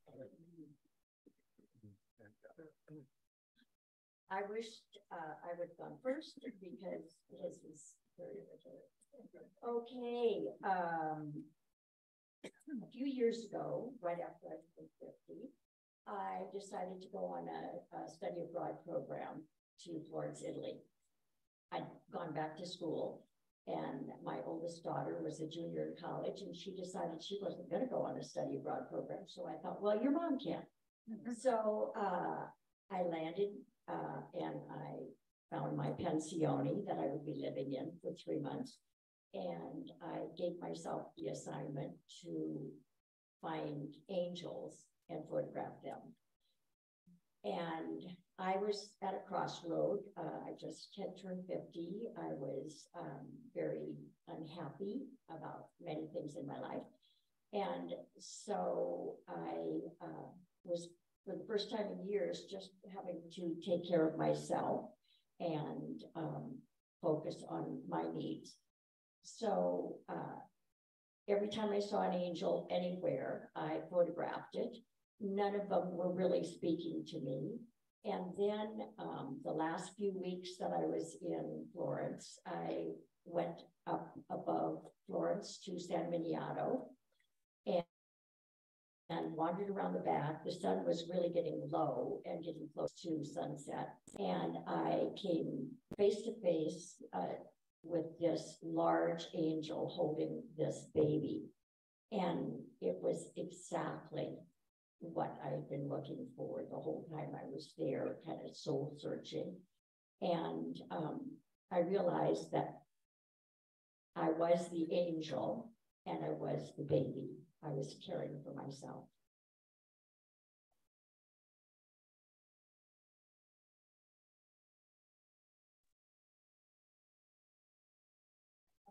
This is on. Thank you, Rick and Sharon, for sharing your stories behind those photos. That was really lovely. So thank you for that. All right, we have reached the critique portion of the night, and tonight I'm actually going to be participating as a critiquer along with Douglas Hooper and Frank Boxberg. We're going to be doing this together. We had quite a few submissions, so we divided and hopefully conquered. And since I'm doing the critique, Kathy will be handling the reading of the names. I did not see any of the names beforehand, so anything I'm critiquing, I did it blind and followed the rules. That's one reason, one good thing to follow the rules on. Our assigned subject was macro, yes, that's it. So I guess we can get started. All right. This first image is called Writing Instrument. This is the epitome of a great macro shot. It's very sharp, and the background is very soft. It's an interesting background. That adds to the photo for me. I think the composition is nice, well done. I don't have any constructive suggestions for this, for sure. I think it came out really well. And the photographer is Brad Oliver. This next image is the vortex of rose petals. Well, I really love this image. I like the, just that, I think what helped make it for me was that little edging of red on the petal up top, really helping to bring in some of that contrast with the really beautiful yellow. It certainly is like a vortex. They're really drawn in there. The actual center seemed just a little, more of the focus was on the edging, which is of the vortex, which is fine. Although to me, the heart of it really is that very, very center, that small whirl in the middle. So I kind of wanted it to be on there, but it's I mean, I feel so weird saying that after the whole breaking the rules thing. I'm really so self-conscious about everyone who speaks tonight for that reason, but anyway, I do think this is a really beautiful photo. And I didn't have a lot else to say. I really like it. I think it's a beautiful close-up, and I do love that pattern that the eye up and around in that swirl. Well done. And the photographer is Monica Hughes. This next image, earnest conversation. Well, I think that the heart of this photo, well, we get it from the name, it's an earnest conversation. And what's interesting to me, you know, those things at the top, those three things, I think they're called sepals, as opposed to the petals. And that middle sepal, the top one, that reminds me of Audrey 2 from Little Shop of Horrors. And I love that movie, so therefore I love this photograph. And so it's really, really successful. It makes me think of that, and it gives me an emotional reaction to that, especially with the thing that whatever that's called. To make it more successful, I think, would be maybe to move the sepals down to the top so that they're more of the subject, rather than having the light so much on the petals. But nonetheless, it's just a terribly entertaining and lovely photograph. Maybe it makes me think of a wonderful movie. And our first, Jeff Alstetter. This next image, beautiful brown-eyed girl macro style. Well, this is not a medically compelling image to see an eye so up close. The color range of this photo is cool. I kind of wish it was a little warmer, adding a little red and yellow to it. And the darker chose to put the eye a little off to the right, which I thought was interesting. Seeing how I feel about that. I like it. It makes it a little more different for me. So other than the color balance, it's the only constructive thoughts I have. I think it makes an eye-catching picture. And the photographer is Shelby Cohen. This next image is sunlit, psychedelic, kaleidoscopic, poppy. Well, I think the title is very appropriate to this. It definitely has that kaleidoscopic symmetry. Really some beautiful shapes and colors all around that center that draws your eye in. That definitely reminded me of a kaleidoscope, and I think that is very well titled. I did feel like maybe it kind of would work better in the abstract category, mostly because it is very hard for me to get a sense of what it is without the title telling me that it is this poppy. The circle really brings my eye in and kind of keeps it there because of the hard light on it and the contrast and the texture of it. So that's really where my eye kind of stays and lands. It's nothing, that's not a criticism, but just explaining how the photo is working on me. So I think that I did very much like the colors, like I said. And if it is meant to be more of an abstract, all of this works fine. I think that I do also really like the square crop. I think that also works well to evoke that kaleidoscope aspect. So, and to accentuate the symmetry of what's in focus. So thank you for sharing. And the photographer is Tom Quinn. This next image is bug resting. This photo tells a really lovely story. The flowers are not just for feeding apparently, but they are beautiful resting places. And that's what this bug is doing. It's resting in a beautiful spot. To make this photograph more successful for our viewing, it just needs to be bigger. The first time I submitted a photograph, I made this mistake. I made my photo too small. I think this is a very successful photograph in that the color is very pleasing. The composition is very pleasing and just is relaxing and calm. And that's what the bug is doing. It's just being nice and relaxed and calm. I'd like to see the a little more space over there on the right. It starts to create some tension when you want a really comfortable, relaxing photo, I think. And so that's the only thing I would say. It's really very nice. And the photographer is Gary Kartstavner. Next image is Rubra Dogwood Bloom closed up. So it's like a beautiful photo of a little garden and inside, wait, here, it's inside a flower. That's so cool. The focus is extremely well done. It's soft where it should be soft and sharp where it should be sharp. The lighting is diffuse, which works well for this subject. It lets the viewer see the subject in great detail. The composition has a really nice feeling of balance to it for me. No constructive criticisms. I think this one came out real well. And the photographer is George Pelpel. Next image and the last in the assigned subject category is pollen delivery courier. So this was a really interesting image. I also feel like this one has really nice abstract qualities. We got these really interesting shapes and colors, kind of blurry and out of focus, and then this object in the middle that draws the eye in. The thing is that the title tells me it's a pollen delivery courier, and to me that would suggest that it's a bee or some kind of insect or maybe something along those lines, but I am not seeing that in the photo. And I'm just not sure what I'm looking at, but that's not necessarily a problem if this is considered an abstract photo. I think that like I said, the shapes around the frame are pretty colors.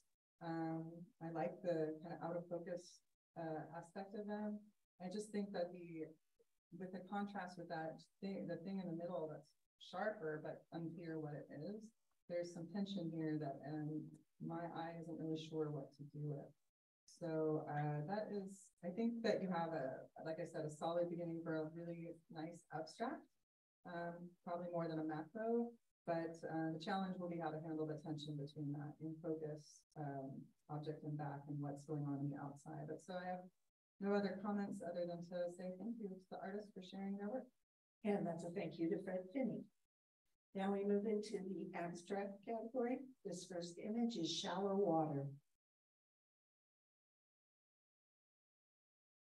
I think what the artist is trying to do here is provide us with a calm, pleasing experience, and I think it's pretty successful at that. It's got this lovely green hue to it, which is naturally soothing. Water is beautifully rippled, just lots of repeating shapes and ripples, but nothing large and shocking. It's just pleasing. The color of the rocks, the shape of the rocks under the water just matches so beautifully the color, the green, and the ripples on top, because that's what's causing it. It is a very successful abstract, very pleasing. Thank you so much. And the photographer is Hano Bova. This last image in the abstract category is Fire Pit Carmel. This is beautifully done fire. I've tried to take many fire photos and never got one that has this quality. I love it. And these fire pictures you can search all over and find faces and animals, and they're fun to look at. This one was just really well done. It's kind of an unorthodox composition a little bit, but it's so strong in all the other areas that it's a successful picture. And maybe the artist will teach us how to do that, Mike Shea. Next category, architecture. This first image is winding windows. Well, as most of you know, I'm a big fan of black and white, and I really love it here as an aesthetic choice, because it really does make us focus on the true subject, which is the pattern of that building structure. I love the contrast between those wavy lines of the building itself, but then you also see some of those verticals in the windows of the I guess curtains or blinds. I love those the contrast there. I also really like the vertical, but I think even a narrower orientation than usual, and I really like that. It really leads the eye up and down the building. And I don't have a lot else to say other than I think it's great. So thank you very much. And that's thank you to Allison Colt. This next image is Gaudi. Gaudi is a very, very famous Spanish architect, and well, you can see the work that he did. Recording in progress. Okay. You can see that he was not a dull architect, and his work was pretty controversial. This is Sagrada Familia. It's an unfinished church in Barcelona. I think that what the photographer is doing here is just trying to show us the extraordinary roof and upper detail of this incredible structure. And they've done it really successfully. The big challenge here is because it's such a big space that if you haven't selected an f-stop that's going to give you really deep depth of field, then you're going to have some focus issues, and that's what's happened. And so you just need a higher f-stop. But it's the colors are vibrant, and it gives a really lovely sense of just how amazing this place is. Thank you so much. And the photographer is Eleni Prusa, and that ends architecture. Now we are entering the fauna category. This first one is bee and blackberry flowers. I love the sharpness in this picture. It's just excellent. For me, the bee is the #1 subject, and the flower in the lower right-hand corner is the #2 subject. They're a little bit far apart, but I think the picture works overall. But because those are two main subjects, I feel it's a little out of balance. There's more interest on the right side than the left. I would crop in a little bit from the left. But I like it when else got this, capturing a bee going by so clearly. It can be hard to do, and this is really well done. And the photographer is Frank Bloxberg. This next image, what are we looking at? Also, appropriate title, because I am now wondering. This is a really nicely composed photo. I think there's, I really like how the line rises from the left to the right, with from the back of the horse on the left up to the ears of the other one on the right. It's a nice rise. And what's interesting about that too is that then the horses are actually looking the other way. So then your eye goes and turns right back around and goes the other way. So there's a nice bit of visual tension there that I appreciated. I also think that there's a nice separation of the subject. You've got really nice depth of field, so you get a bit of that background blur that helps the horses kind of pop out, gives that three-dimensional feel. So you just feel like you're right there with them. I really like this a lot. My only comment for potential improvement, the shoulder on the horse on the right is kind of blown out, and also at the underneath him, it looks like legs from another horse that I could not figure out which horse that could be, because it seems like very different colors. I just kind of got very distracted trying to figure it out. So I think you could, potentially solve those, two potential issues with one prop and just come in a little bit more from the right. But that's really it. I really think this is a nicely composed shot and a nice story going on here that draws me in. I want to know what they are looking at. So good job. And the photographer is Dave Arstein. This next image, Nuthatch 2. Well, I don't know what the 2 is for. It's a red-breasted nuthatch, and this is just an absolutely gorgeous photograph of nuthatch. It's so very, very sharp. I love it that it's holding a seed. I've never seen a nuthatch do a seed. They just hide them all. I don't know where they have why to do that, but nonetheless they do. And that's where this fellow is going to head off to hide that. The rock at the bottom just is a beautiful anchoring spot with the diagonal, and the bird has the diagonal from the upper right to the lower left. Sharp eye, sharp everything, even a catch light in the eye. It's an absolutely gorgeous shot. Thank you so much. And the photographer is Daniel Chaplin. This next image, Protecting the Wild Child. The reaction is my reaction too. What a great photo this is. It looks like the teenager was out late last night. And I think the lighting's gorgeous. The focus is perfect. The background is perfect. This photo can definitely be left as it is, but if the photographer wants to explore around, I also think it could be cropped up so that the bottom crop goes to the bellies of the horses, and then crop a slight amount from the left. I think you may even have a stronger statement than this one. But what a great capture. The spacing on this is just great. And the photographer is Bob Brandstrom. This next image, spring house cleaning, nettles with pepper. And my first thought when I saw this was, what a cool moment this artist caught with the bird leaving its nest with something in its beak, similar to the one we just saw. I think that was really well done. It did appear on my screen and a bit here, like maybe a little pixelated. I'm not seeing it as much on here as when I was looking at it at home, but I'm not sure if that's an issue with the file, the way it was uploaded, or if it's possible this was maybe the result of an extreme crop on the photo. Maybe there wasn't enough resolution for that. But that's just something to keep in mind. As I know from my own chagrin, that the deep crops can sometimes bring about that, the resolution kind of falling apart a little bit. It's not extreme though, and I think it's such a very cool moment that was captured. The only other thing that I would say is that the branches, because they are also in pretty sharp focus or similar focus to the bird, they're a bit distracting. There's a lot of them. So I would suggest maybe cropping in so that if you have the ability, if there's still, room on the resolution to allow for that. But otherwise, I just think this is, a really cool capture, a very nice capture, a very fleeting moment, and I'm grateful to the artist for sharing it. Thank you. And the photographer is Anne Westling. This next image is Anna Hummingbird. Well, I think the heart of this photograph is these absolutely beautiful colors, the fluorescence of the Anna,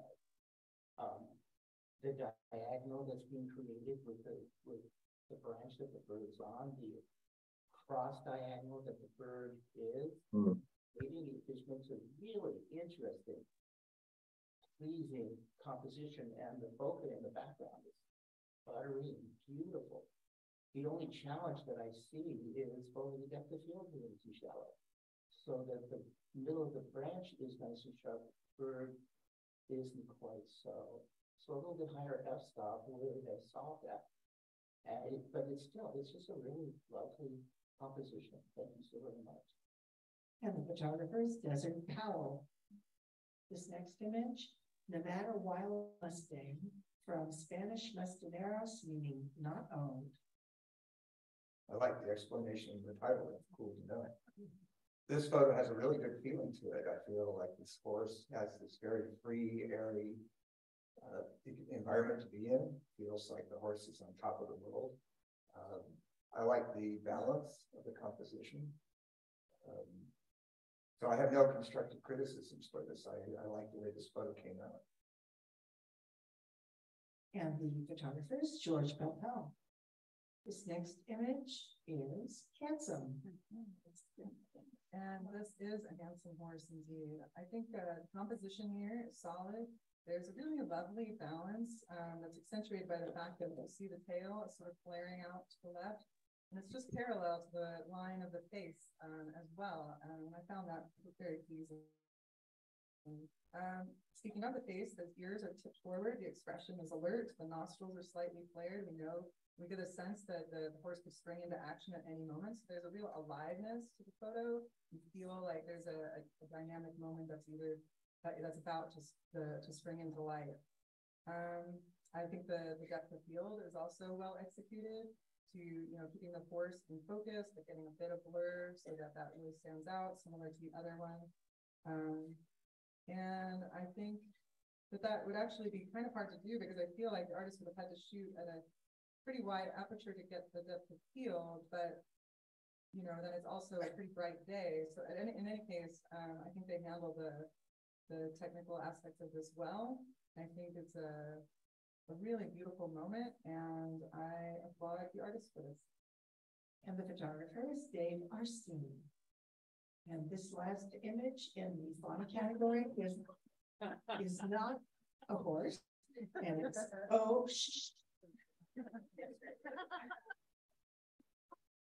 I think the title is What the Guy in the Outhouse is Saying.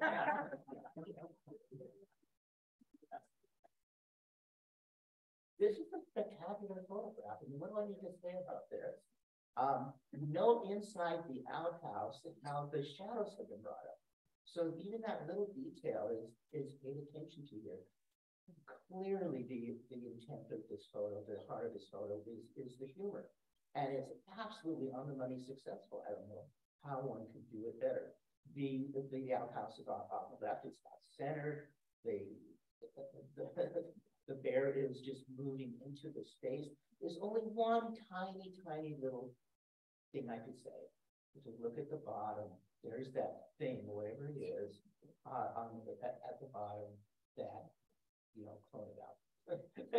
But holy cow, it's just spectacular. Thank you so much. And that's thank you to Janice Rosner, who is still off in Norway taking photos of bears.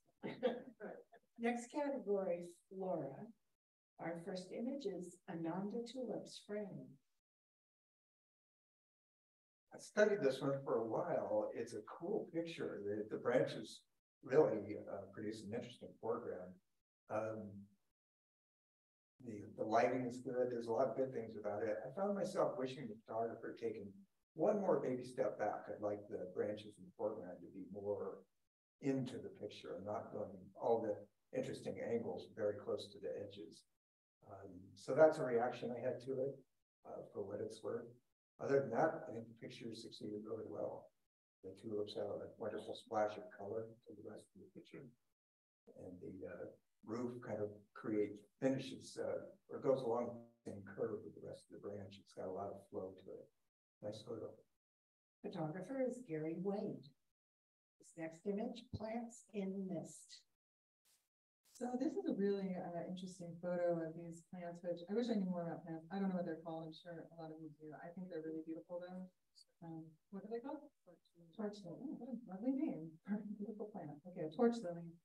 I think this is a really interesting photo also because what we talked about in the presentation, I'm thinking back to that Picasso painting and how everything's kind of on a single plane.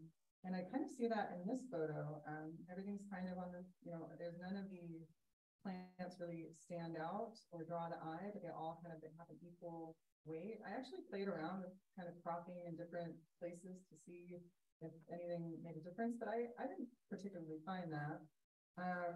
It is obviously a little subdued in terms of the color and contrast, or I should say the contrast, but that makes sense since they're in the mist. I imagine that that's what's diffusing the contrast a bit.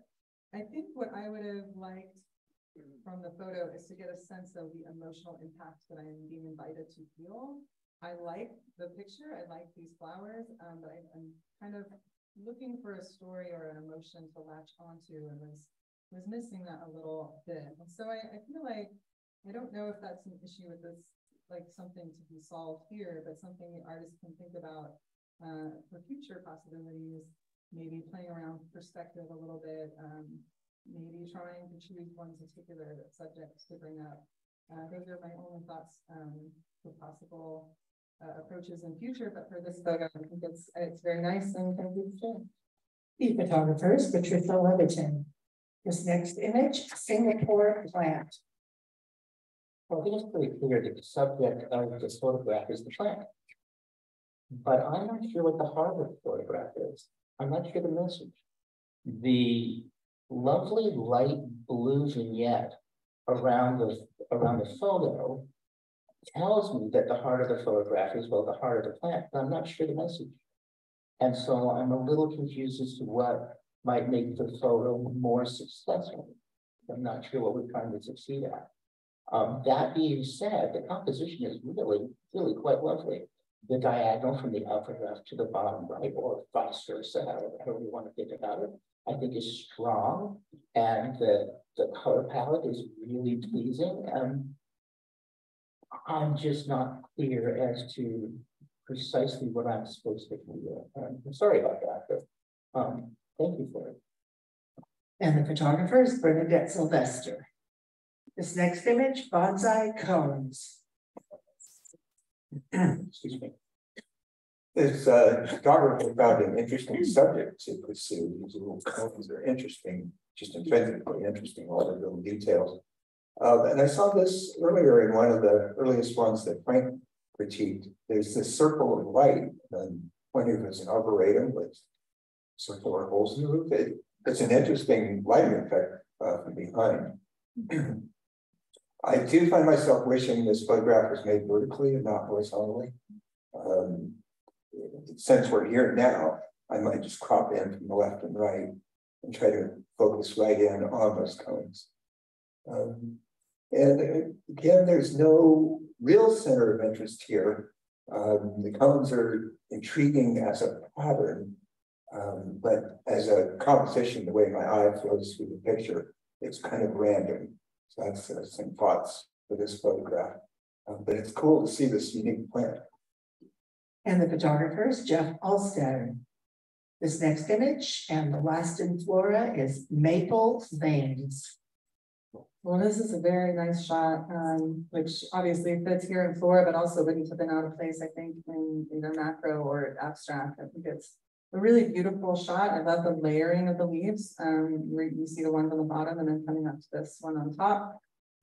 Getting that close-up of the veins, kind of that, you know, delicateness of them. It's really beautiful. And it's a little dark on the left. That didn't really bother me too much, personally.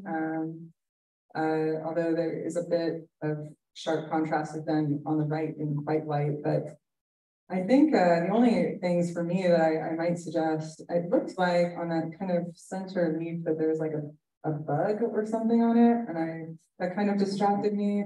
Might be something to think about cloning out. Maybe nobody else noticed it, but once I saw it, I just kept seeing it. And then the other thing was the other stem that's in the photo that's underneath the big leaf, that also pulled my eye away because it's pretty bright. And so it pulled away from the one that's actually the leaf that's actually on top and the stem that belongs to it. So I don't know if that's something you might want to consider cloning out as well. That's really it though. I don't really have anything else. I think it's a lovely photo otherwise. And I thank you. And the photographer is Brad Oliver. Now we move into natural landscape, and this first image is Sierra Buttes Mirrored. Wow.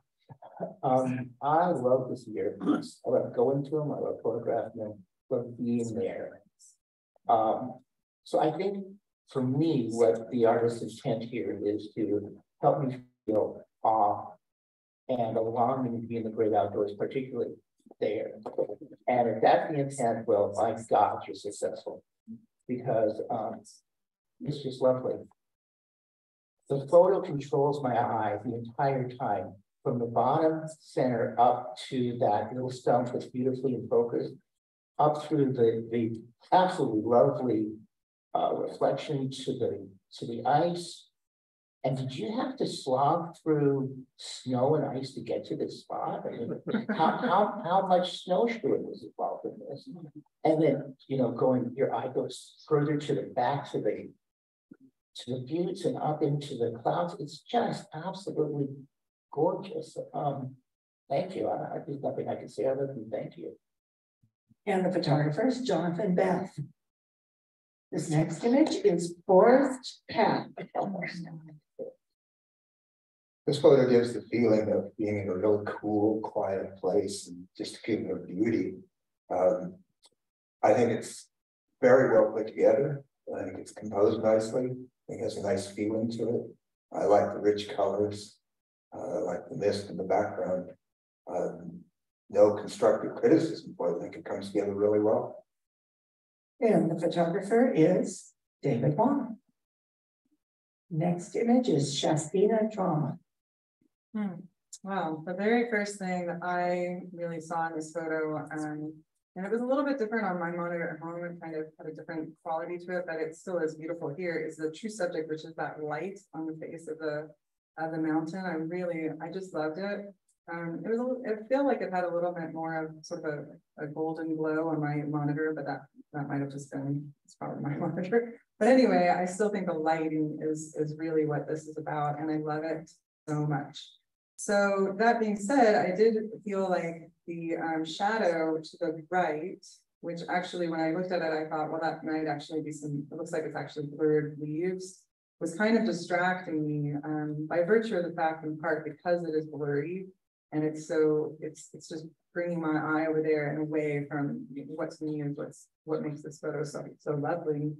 So I tried this in a square crop and I felt like that worked very nicely to like just bring that cloud. It just brought, I cropped in a bit from the left and then cropped out most of the shadows on the right so that we really are just brought in on that peak with the cloud above. Something to try. I know it's just something that worked for me, and obviously this is, subjective, so the artist can choose, but that was something that I thought worked well. I also think this could be a good candidate for black and white. It's, probably no surprise coming from me, but I just had to say it. Also, because I think I did notice what looks like some vignetting. I actually like using vignetting as well, and I wondered if it was a conscious choice to try and bring some more attention onto that light. I don't know that it was working for me. I kind of found it more distracting in this instance. So I'm not sure you need it. That's just my feeling, but I think it's something to continue playing around with. Maybe bring in a little more contrast. That's also a very personal preference, but I would probably try that as well. But ultimately, I think this is a really beautiful scene. It's just really gorgeous. Thank you so much for sharing it. And the photographer is David Nelson. This next image, American River, the Big Melt. Well, we all know living here that when the big snows melt, we get very, very powerful rivers. And that, I think, is the heart of this photo, is the power of the river. And it's very successful at doing that, showing that. The shutter speed has been chosen just perfectly to freeze the water, but not make it, I don't know exactly how to say it, not make it too broken up. It's still flowing, but showing great power. I'm thinking that to make it even more successful, the rocks in the foreground, they seem to be a little too much out of focus. The rest of the photo is at a certain level of focus that they don't quite match. But what's really interesting to me is when we talk about edge control, and when we look at the edges of this photograph, particularly the top and the right, you see how the foliage there serves the photograph. It's moving with the water and strengthens the photograph. It's a beautiful example of breaking the rules. So thank you so much. It's a wonderful photograph. And the photographer is Dave McClellan. This next image is striking. Yes, wow. Echo the crowd. What a spectacular photo. I like the cropping. I like the lighting, seems very omnipresent. I like that. It's kind of funny that the horse is looking at the camera, not at the lightning. Yeah, not any constructive criticism on this. It's just an amazing photograph. And the photographer is Allison Colt. This next image, headwaters of the Feather River. So I really love the composition of this photo. I think there's some really nice lines. You're here at the wide mouth of the river, and then it draws you right back to the back of the photo and to the mountains at the horizon. And I just think that's really beautiful. Gorgeous clouds. I love the contrast and how the photographers handled that contrast of the light and shadow throughout the photo. I think it's excellent. I really didn't have a lot of constructive criticism. The only thing that kind of jumped out to me a little bit personally was that some of the birds, because they're not, they kind of, a couple of them, especially in the back, I kept thinking, now that I see it this blown up large, it doesn't have the same effect. But when I was looking at it on my computer, I kept feeling like something on my computer. Sorry, I don't know if that's me, but I'm not sure the birds are adding to the scene for me. I'm not usually very big on phoning things out, but they were a little distracting. But that's very much a personal reaction, and I don't think that that's, I think that's such a beautiful scene as it is, and that the way that it's composed, it's like I'm right there on the water. And I think that that's beautiful, and I love the scene and I appreciate the artist for sharing it. And the photographer is Eric Ingalls. This next image, Foggy Trust, Downieville. Foggy trees. Well, I don't know if it's trees or truss. We'll find out. Oh, okay. Oh, yes. Well, I think it's probably trees. I think it is probably trees. I'm just reading it. Yeah, that's probably trust, but I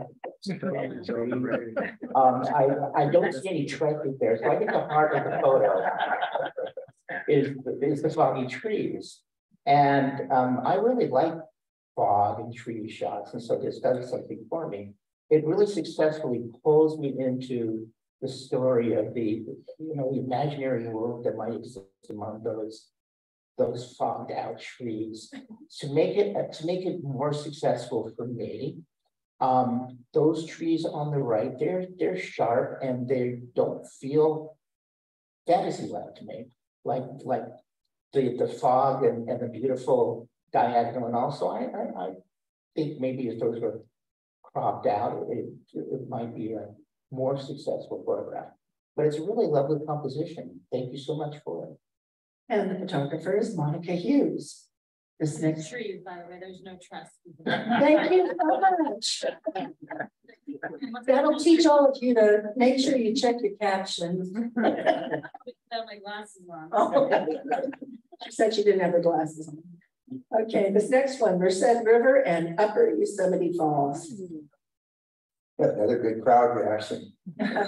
Beautiful photo. And this photographer apparently was there recently with the Merced River being very high, which provided a lot more reflection for the mountain and waterfall in the background.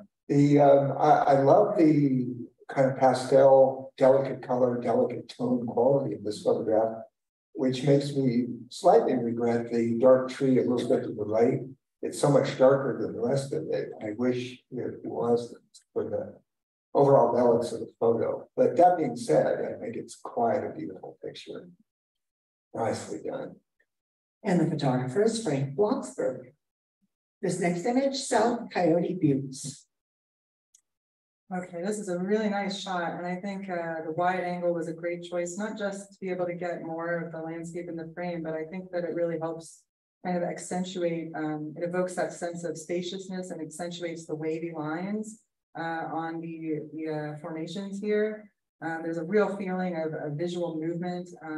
I really love that. I think as far as exposure and composition, I have nothing but, I think this is great. I mean, it's very pleasing. I think the only thing, and this is again, a very personal preference, I might have liked to have a little bit more sky on top, just to provide a bit of contrast. The sky, even though, yes, I see there's some clouds up there, it would be a nice kind of contrast of stillness to the really wild emotion of the land that's evoked through these lines.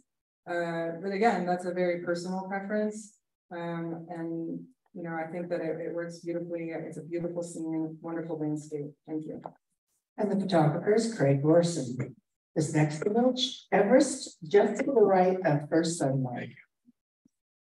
Yeah, wow. Everest, talk about magical places. Whoever took this photograph was standing there looking at Mount Everest, and that just takes me to amazing places. I mean, just saying the name of the place evokes strong feelings. With the sun coming up in that strong diagonal with the light, it's just really striking and special. And I'm guessing the f-stop was F22 or something like that. They get such a great starburst. To make it a little more successful, I guess, would be just to crop the sky a little bit.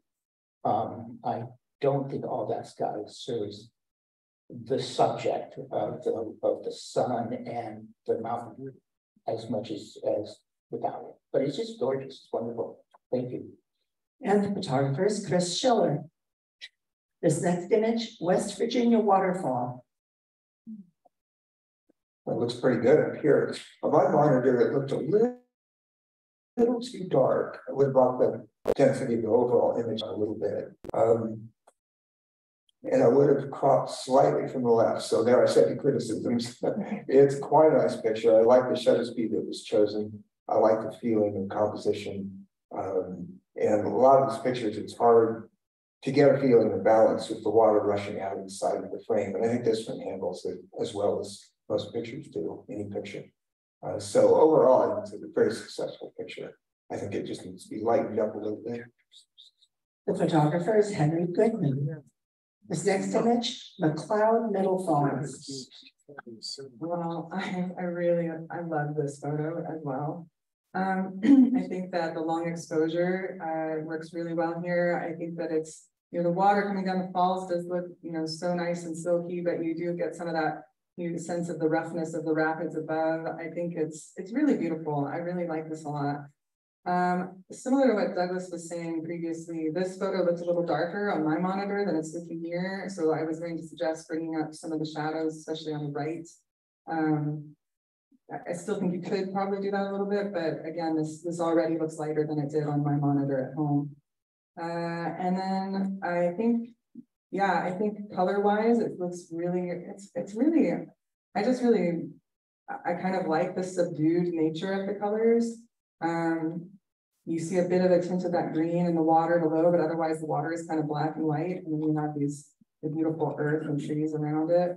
Of course, I did also play with it to see if it could be in black and white. I think it would also look black and white, but I do actually really like this color version.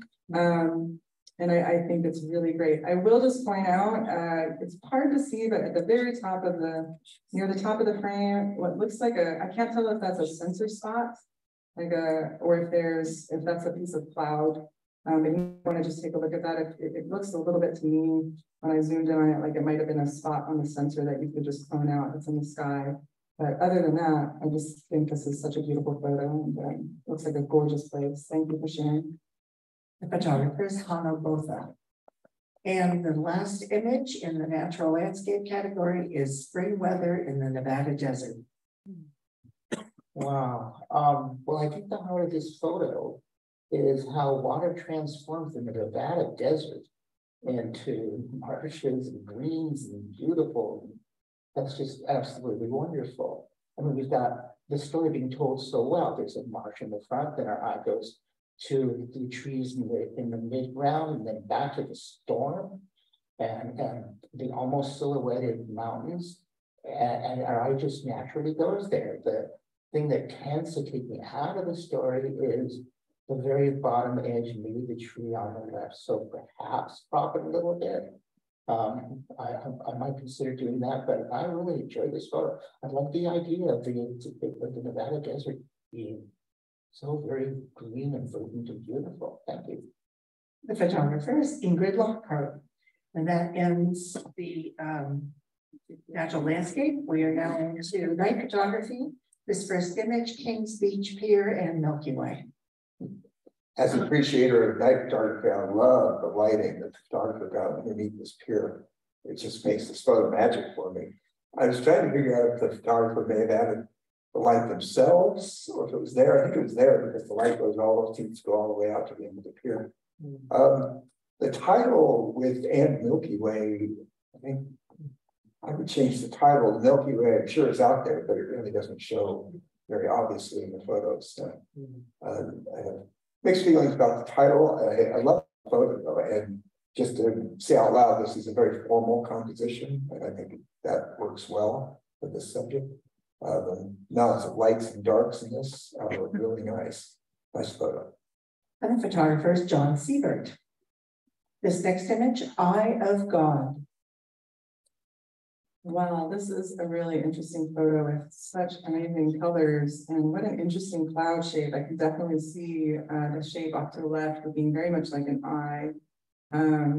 It's interesting because on my computer, this one seemed darker, so actually things would seem more silhouetted down below. I didn't even notice that I'm seeing now these rocks and the trunk of the tree on the right, but on my screen it looked very dark. I think even so, I think that I had some thoughts about the silhouetting. I think that the tree on the right really pulls away from the eye shape, which I was kind of interested in because it seemed like it was like half an eye. And I wondered if some of it just didn't work as an eye to the left, if that's why this was composed in that way, which would make sense. But that being said, then we also have these red, the beautiful colors, but heading straight to the tree on the right and then stopping there. And so it kind of pulls away from the subject, which is the eye of God, which is this cloud shape. So for that reason, I would suggest considering cropping out the tree on the right, just so that we maintain, you know, the attention on the heart of this photo, which is that eye. I do wish it was pushed over just a little bit so I could see what the rest of it kind of looked like, but with that being said, I really think this is, I mean, what a great thing to capture. You know, I'm sure that it looks amazing as well to be there and see it in person. It's really gorgeous. Thank you. The photographer is Daniel Chaplin. This next image, Paloma at 4 a.m. Like so many of the other members of this club, I really enjoy night photography, and I've done quite a bit of it, and I know how hard it is. And this is not a 4-to-1 spot. This is a pretty bright spot, and capturing the Milky Way, as well as the photographer has, is quite the feat. And congratulations, that it's a really nice Milky Way capture, given how bright it is there. I really like the water, the way that the shutter speed has caught that creamy water. But for me, it's all too bright. It doesn't look like 4 a.m. at Paloma. It looks some other time. And so to make this more successful for me, I would darken that down. And the big ground with all those lights, again, really bright. So I would do what I could to darken that down. That being said, again, it's a really lovely capture, and night photography in bright places is just really, really hard. Congratulations on how was it did. And the photographer is Dave McClellan. Just a note to our critiquers is that we are only halfway through and we have maybe a half hour left. So if you can keep that in mind. Our next category is people, and this image is $5 portrait. Great photo.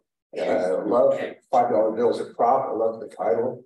I love the black and white treatment. I love the cropping. The photographers put the subject slightly left of center, which could give it kind of this character feels like he's a little quirky and perhaps mischievous, and that maybe that cropping goes with that. Or maybe crops a little bit off the right and see if the balanced image is the most successful. But yeah, it just makes you think of all sorts of stories. Did he just mow the lawn and get paid $5? And my thoughts just go on and on with this one. Like, what a successful portrait. Good job. Photographer is Robert Arnold. This next image, Spring Creek Rock Skipping Contest. Well, this is a fun capture of what was clearly a fun moment. I think the great thing about this photo is getting the two people totally in sync with their gestures. Good job getting them in focus. I think this is was a tough photo. There's a lot going on. We've got a pretty busy background, which is kind of causing a little bit of distraction. But I think, you know, given, you know, you have to make the choice of, you know, getting the people in focus while they're in action. And so you need that high shutter speed. I think you've done a good job, whoever the artist is. The only thing I would wish is that I could see a bit more of the water, what they're aiming at. That would have been nice to really help tell the story of the skipping contest, so we understand their gestures. But that's about it. So thank you very much. It's great. Photographer is John Siebert. This next image is titled Sisters. I'll keep this short. It's gorgeous. Thank you. So no, please. A little smudge on the little girl on the left, on her cheek. Isn't that just perfect? The depth of field is on the money. Everything about this photograph is perfect.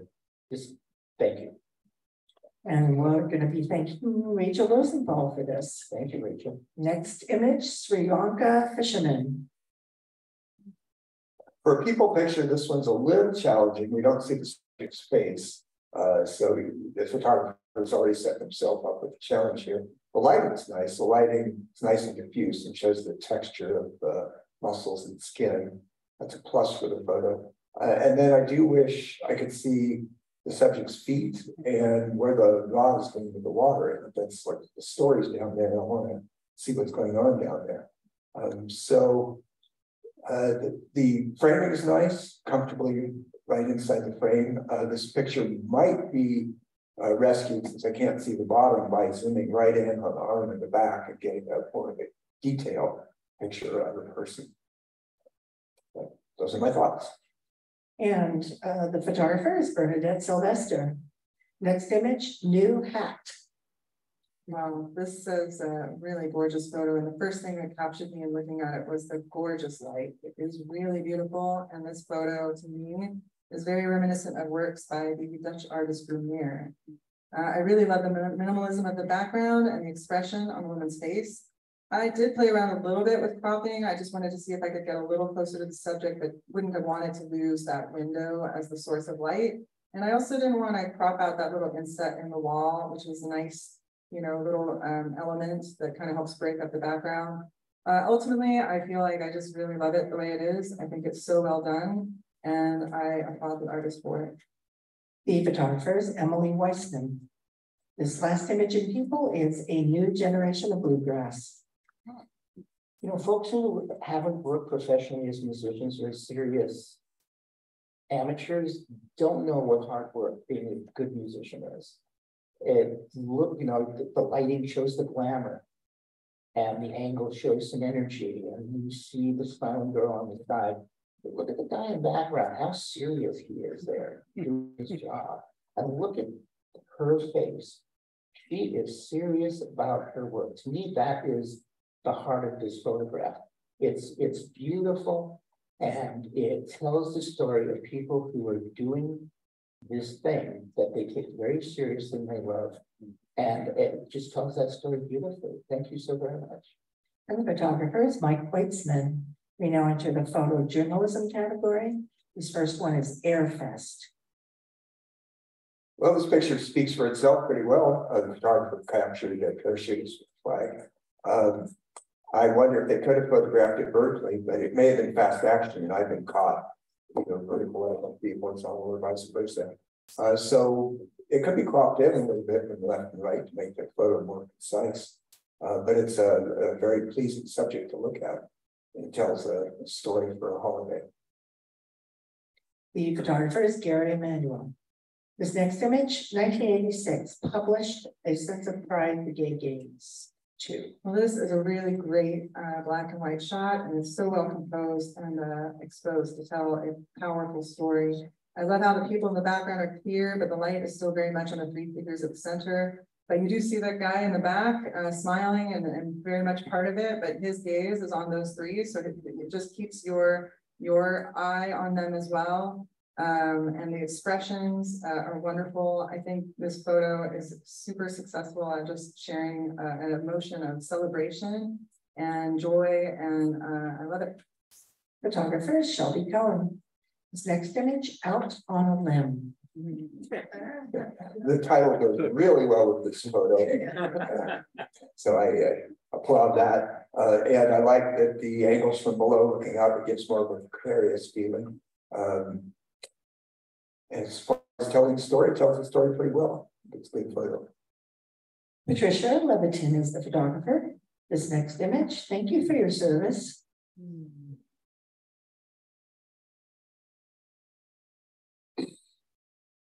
It's hard for me not to get emotional.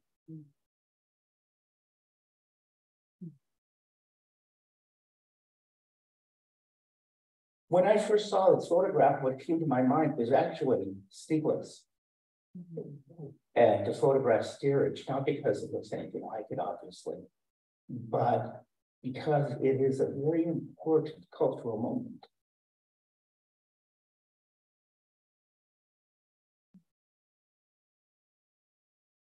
Sorry, I'm having trouble here.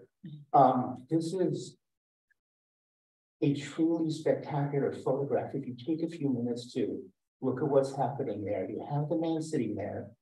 He's a veteran who survived the bombing and sinking of the USS Arizona in Pearl Harbor. So he's one of the few living right now.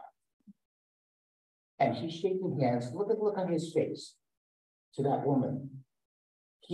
That's respect. But when he was on the USS Arizona, she wouldn't have been allowed anywhere near that place.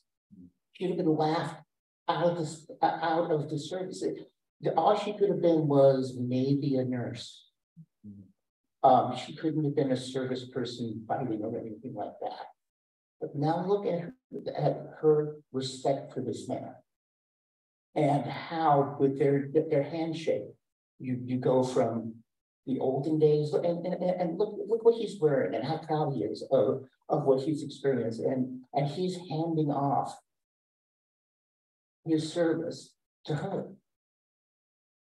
I don't know what service she's in. I don't know what her rank is. I know her name is Gay. That's pretty amazing.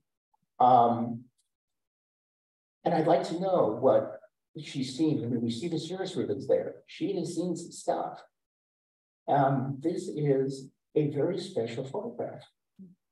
Thank you. And the photographer is Bob Brandstrom. This next image, Moving Day. Yeah, so, oh, sorry. I like the composition of his shot, especially with the, I love how it kind of, he's not quite in the center of the frame, but the shadow kind of continues, you know, taking us from the end of the bike out to the end of the frame on the right. I like that about it. I also really like how his red shirt is kind of echoed in that red line at the back. I think obviously there's a story here. He's got his bike loaded up. He's going somewhere. We don't know where he's headed, but I think we all wish him well on the journey. And the photographer is Jerry Thomas. This last image is Finding the Fast Line. Oh, it's my turn. So to me, the heart of this photograph is not the person on the bicycle. It is the reaction of the crowd, and the mud is going to get them. Look at the jaws that are dropping, and you know, look at the woman on the right. Again, you know, they detail, excuse me, that, you know, trying to keep the edges clean. But here, if we clean up that edge, we lose her. We don't want to do that. The shutter speed is just on the money to show the frozen mud, but it ain't frozen. It is heading towards them, and it's just lovely. Thank you. It's just a really fun, well done shot. Very good. Thank you. The photographer is Mike Oitzman. We're now in the travel category. This first image from London to Bath. Well, I don't know how this was done. It's so good. So to me, the heart of this photograph is adventure. And the person sitting there looking out with their hand on their mouth, just like, oh, I know I'm gonna be having some good times. I love how the dark goes to the light with the leading lines and the blur of movement. So even though we would normally say for whatever rules, we want to have the subject in the light, subject ought to be the brightest. But that person, I think that person might be the subject, but I'm not sure. That person is not in the light, and man, that looks good. That's a really beautifully done photograph, and I want to know how to do it. Thank you so much. The photographer is Douglas Hooper. And I'm just going to take this break to just say, they will not be done by 9 o'clock. So if you need to leave, please leave. But if you'd like to stay, we will continue the critiques until we are finished. Sorry, guys. This next image is Medieval Sunrise. Beautiful scene, beautiful place, beautiful time of day. And I love the gold and blue. I love that anytime I see it in a photo. I like this photo. It's really solid, really well done. The tiny detail they do is bring the top border down slightly so that that lamppost in the upper left corner doesn't end in a, well, edge control thing. And then if you're following that, maybe the bottom left corner might clone out the little piece of shoreline so that the reflection continues. Tiny details, really nice photo. The photographer is Brian Dunbar. This next image, Golden Pavilion, Kyoto. Well, I think this photo really evokes a sense of tranquility and peace. I think the vertical orientation was a good choice because we have these flowers at the bottom that kind of lead upward, lead your eye up again to the tree in the middle, and then up to the pavilion, and then on up into the sky. It's almost like a spiritual experience taking you through the photo. I don't have much else to say other than I did notice some spots in the sky. At first, I thought those also might be sensor spots, but they kind of look very similar and something like kind of uniform. I wondered if maybe there were water drops on the lens. In any case, you'll want to take a look at that and probably clone those out. There are a few spots in the sky. That's a minor issue. I think they would be easily cloned. Otherwise, I think this is a really gorgeous photo and of a beautiful spot with a lot of evocative feeling attached to it. Well done. The photographer is Rachel Rosenthal. This next image, opera at Teatro Regio di Parma. What a cool photograph. It's good stuff to take. It's a dark spot. To me, the heart of this photograph is old and new. It's a very old building, and you see all that structure with the tiny little stage. That's really deep, very odd. But at the same time, this old structure, you've got all this light, you've got all this modern stuff, you've got computers, you've got tripods, and all that stuff. I don't know how to improve it. I mean, the only thing, the border control at the bottom there, maybe move that down a little bit so that we can see the bottom of the table, but that's who cares. Beautiful photo. Thank you so very, very much. The photographer is David Wong. This last image in the travel category, Cliffs of Madeira Island. Well, the photographer found a really beautiful scene that shows some west on this, down my monitor. The foreground is the background and clouds, and that can make very interesting photographic scenes. This one has, for me, an imbalanced composition, and one of our photo rules, or at least observations, is that bright colors attract the viewer's eye, and darker, softer things are away. So the photographer has our eyes very much slammed down to the bottom right corner of this picture. And it's cool the way there's some misty mountains, just blocking the mountains up above. But I think cropping off a significant part of the sky, cropping up from the bottom and from the left might balance out this picture and create more interest. The photographer is Eleni Prusa. Now we are in the creative fantasy anything goes category. And this is Elephant Illusions. Oh my gosh, I love this photo. I really love that there's so much about it. I mean, the color and the lines. I love the contrast between how they have this sort of crosshatch texture of the lines and the elephant, and then that contrasted with that soft splotches of color throughout. I think it's great. The composition is very dynamic. You have the elephant leaning from the right to the left, but you've got the horizon. What's functioning is the horizon line rising from left to right. So there's a lot of movement going on here. It's just great. I love it. Well done. Photographer is Janice Rossner. This next image, Broken Angel. Who are these people in this club? The art is so good. It's just ridiculous. What am I going to do? So I have all sorts of notes, but we're out of time. So you see the diagonal, you see the beautiful tonality. The story is not the naked person, which amazes me. The story is the feathers and the hair. This angel's having a really bad day. And well, we get to see this beautiful photograph, and so my only other thought is the prop that the angel is on. What a great idea. It's just so well done. Thank you. Whoever you are, thank you. The photographer you can thank is Darby Davenport. Thank you, Darby. And this last image in creative fantasy is Flamingo.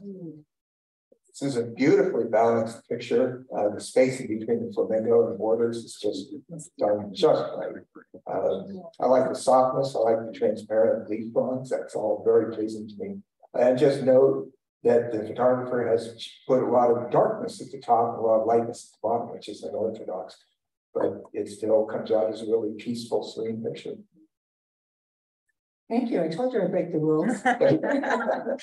Yellow. Next category, manipulated but realistic. Cave dweller.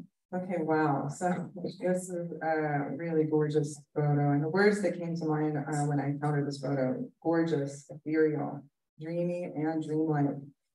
Which is interesting because the words that come to mind when I look at the title are kind of polar opposites. I think of, cave dweller, I'm thinking primitive, earthy, dark. So right away, I think the artist has drawn us into this world that is intention in a good way, with the dreamy appearance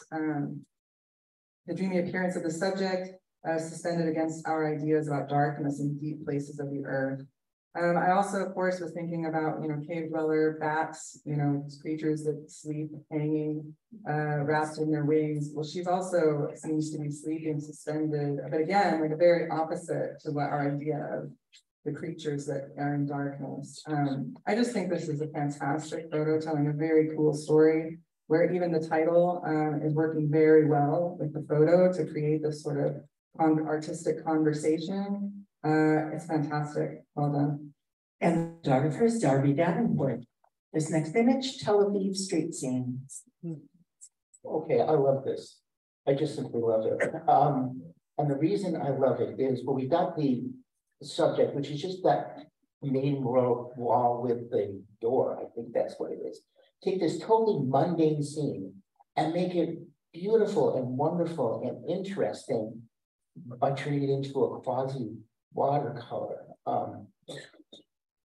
If we could spend some time, which I hope you guys do spend some time looking at it whenever you get a chance, you just see all the detail that is there that is just beautifully done. I would begin to guess how to make it more successful. Thank you. The photographer is Jonathan Beth. This next image, Ranch Cowboy. This is cool that somebody set this all up to combine these two photos. It's a very good effort. I see that the lighting on the background scene is maybe 120 degrees off. The lighting on the man is maybe 75 degrees off, and the black and match does show, and then the background photo isn't quite as crisp and clean. So there's a slight mismatch there, but it's an admirable effort without a doubt. And the subject in the background to go together nicely. The photographer, or artist in this case, is Robert Arnold. This next image, Dueling Steps. So this is very fun. I'm a fan of like patterns and shapes that complement and play off of each other. And we definitely see that here with the steps coming down, going up, and we even see them in the back there. The fact that this is so light in every other way, and we just have these colors, it does make the photo a bit about the colors. For me, I was, I don't know, I just find myself wondering what it was about red and yellow that was dueling. That is a very subjective question. But ultimately, I think that this is a very fun photo. And I like how the stairs do pop. Maybe that was the reason in and of itself for choosing those colors, in which case it really works. So thank you. Photographer is Ingrid Lockhart. This last image, Jen Phil Owl, before and after. Well, I hope I don't annoy too many people with my thinking on this. I take this photograph as a social commentary. And to me, the social commentary is that it's a horror story. That with just a few pushes of buttons, you can take that photo on the left and turn it into the right using what they're calling AI. And, it's well done. And we can comment on the technique that's involved in this and that. But it's a strong social commentary. And terrifies the crap out of me. So I see it as a horror story. A well-told one. Thank you. And the photographers and artist is Gary Kartstaffner. This next category is black and white. And this first image is Cerro Gordo Museum.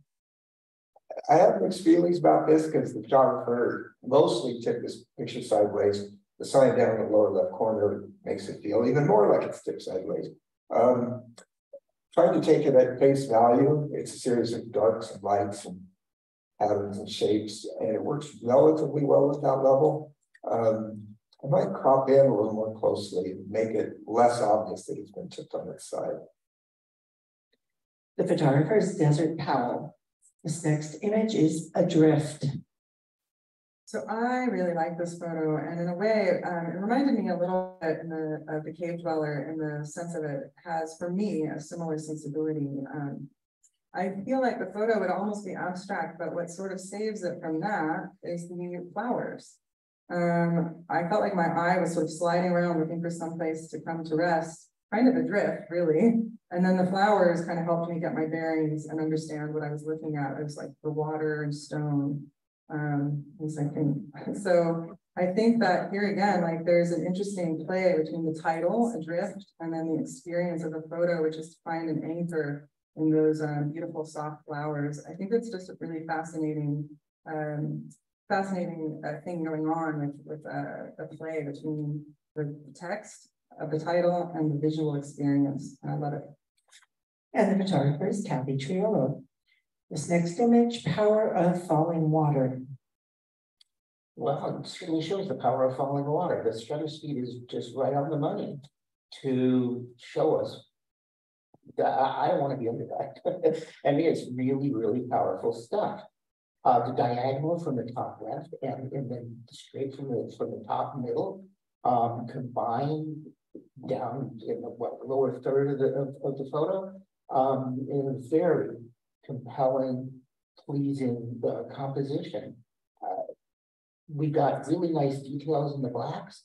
I think that the whites in the center are a little washed out. So, you know, for me, I'd like to bring those down. I think maybe, but to make it a little more successful would be to clone out that tree at the very bottom in the middle. Seems to get in the way of the story of the water. Takes me out of it, but it's really good stuff. Thank you so much. The photographer is Eric Engels. This next image, Desert Dust Storm Sepia. What a feeling of dusty desolation. I think, a photo that works really well at the level the photographer intended. I don't have any constructive criticisms for this. It just really leaves you out in the middle of nowhere where you hope your car doesn't break down. Nicely done. Photographer is Tom Quinn.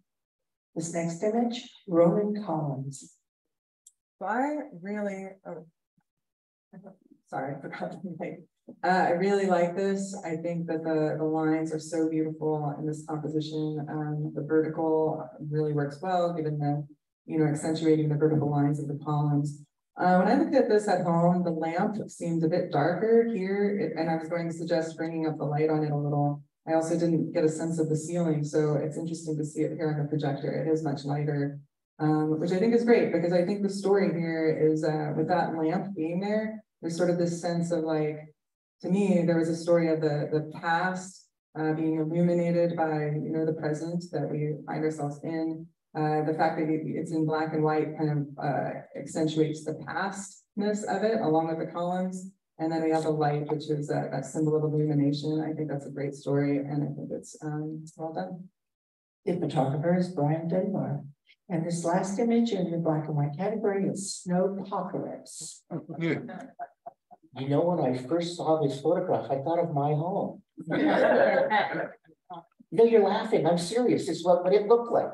What's really cool about this photo is that from where we are, we're going to have trouble getting home. Yeah. Right? There's all that stuff in the way, and one might think that the house is trying to be the subject, but it ain't. It's the snow, and it's the difficulty that's arising from the snow. So the only way we can get home is to go over to the left and try to make it up that path. But that doesn't really take you into the whole part of the photo. And I think that's the point of the photo. And because I think it's really successful. I like how well I like the contrast. It adds to the tension of the photo. It's very nice. Thank you. The photographer is Gary Emanuel. Now we enter the color category. This first image with Beauty Within. Really cool photo of a tie down on a trailer. It's been raining. And I love the way it looks like there's a little miniature garden inside the rain. That works really well for me. I like the wood around the edges, the paint falling off. It's a good photo all around. The photographer is Ellen Davis. This next image, Old Paint 1.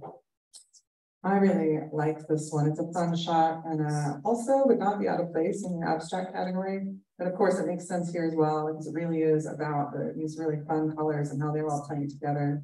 I did like the crackling texture, and I liked how also we see a bit of the image blurring out at the top and the bottom. For me, that worked really well because I feel like it might have had just kind of a flatness to it without, but with the texture and with the blur, I feel like, you know, my eye gets drawn into the center, into those the vibrant colors, and I think that was great. So thanks to the artist for sharing this very vibrant work.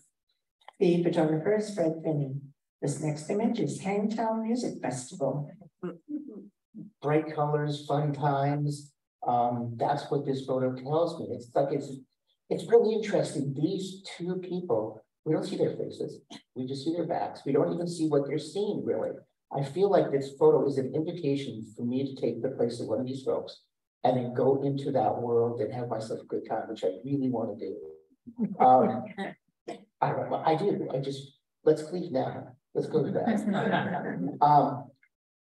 I think it'd be more successful if the colors were not so oversaturated, and that makes it difficult for my eye to really understand what I'm seeing. But I really enjoyed the photograph, and thank you so much. The photographer is Emily Weissman. This next image, Grubhub, we deliver. So, yeah, it is a good title. This is a really nice bird picture. I have mixed feelings about the angle of the bird. It's got a lot of tension because it seems like the tree's falling over, the bird might fall off. And then I thought, well, that's nature. The trees grow at an angle. And now I realize that we've seen this scene earlier and the tree was upright. So the photographer did intentionally slant this thing over, which definitely increases the feeling of tension, of threat, of unease. So that was an interesting choice. Other than that, it would be nice if we could see more of the bird. The background's confusing the view of the bird a little bit, but not bad. It's nice to see the whole next to it. It tells a bit of a story. Interesting. And the photographer is Ann Wessling. This last image in the color category, Lower Antelope Canyon. Well, I think, you know, the heart here, the very glowing heart, is that bit of orange out in the back of the photo. I really love that. I did feel like the color on the right, this very washed out pink, was a little distracting and kind of kept bringing me away from that heart in the back. I tried a few different props just to experiment with it, and I think that if you can just get in a little tighter and not because right now most of the weight is on the colors on the side more than what's in the back. So maybe just getting a little closer to that. I tried like a square crop and a vertical. I think you could play around with it basically, but I think I would recommend trying that out and seeing how that might change the feel of the photo. And if we can get a little more weight to that beautiful heart in the back, that would be great. And the photographer is Craig Worson. We are in our last category. There are 2 images left in the phone category. This one is Log in Truckee River. No, I don't see the subject of this photograph being the log. I see the log as our guide through the photograph. And so if we take from the left and just travel along with the log, we see that beautiful clear water with all the interesting shapes and rocks and the ripples in the water in the top half. And then you see the algae, and it's just a really fun, interesting photo. We're done with the phone. Geez. Yeah, really nice. Thank you so much. And the photographer is Jerry Thomas. This last image is ready for takeoff. Owen was running around that one runway in Alaska, and the FAA didn't catch her. This is quite a photograph, and it got snapped right when the plane was taking off. That's pretty cool. It's very formal composition, and it's intriguing to look at. And that concludes our critique for the evening. Thank you for our. What? Oh, I'm sorry. You want to know who that was? Yeah. That was Ella Davis. And now we conclude our evening. Thank you to our teachers. Great, and thank you for hanging in there. Thank you, our critiquers. Great job. Our audio visual crew. Our announcer over there, Kathy. Just so you know, next meeting is only an in-person meeting.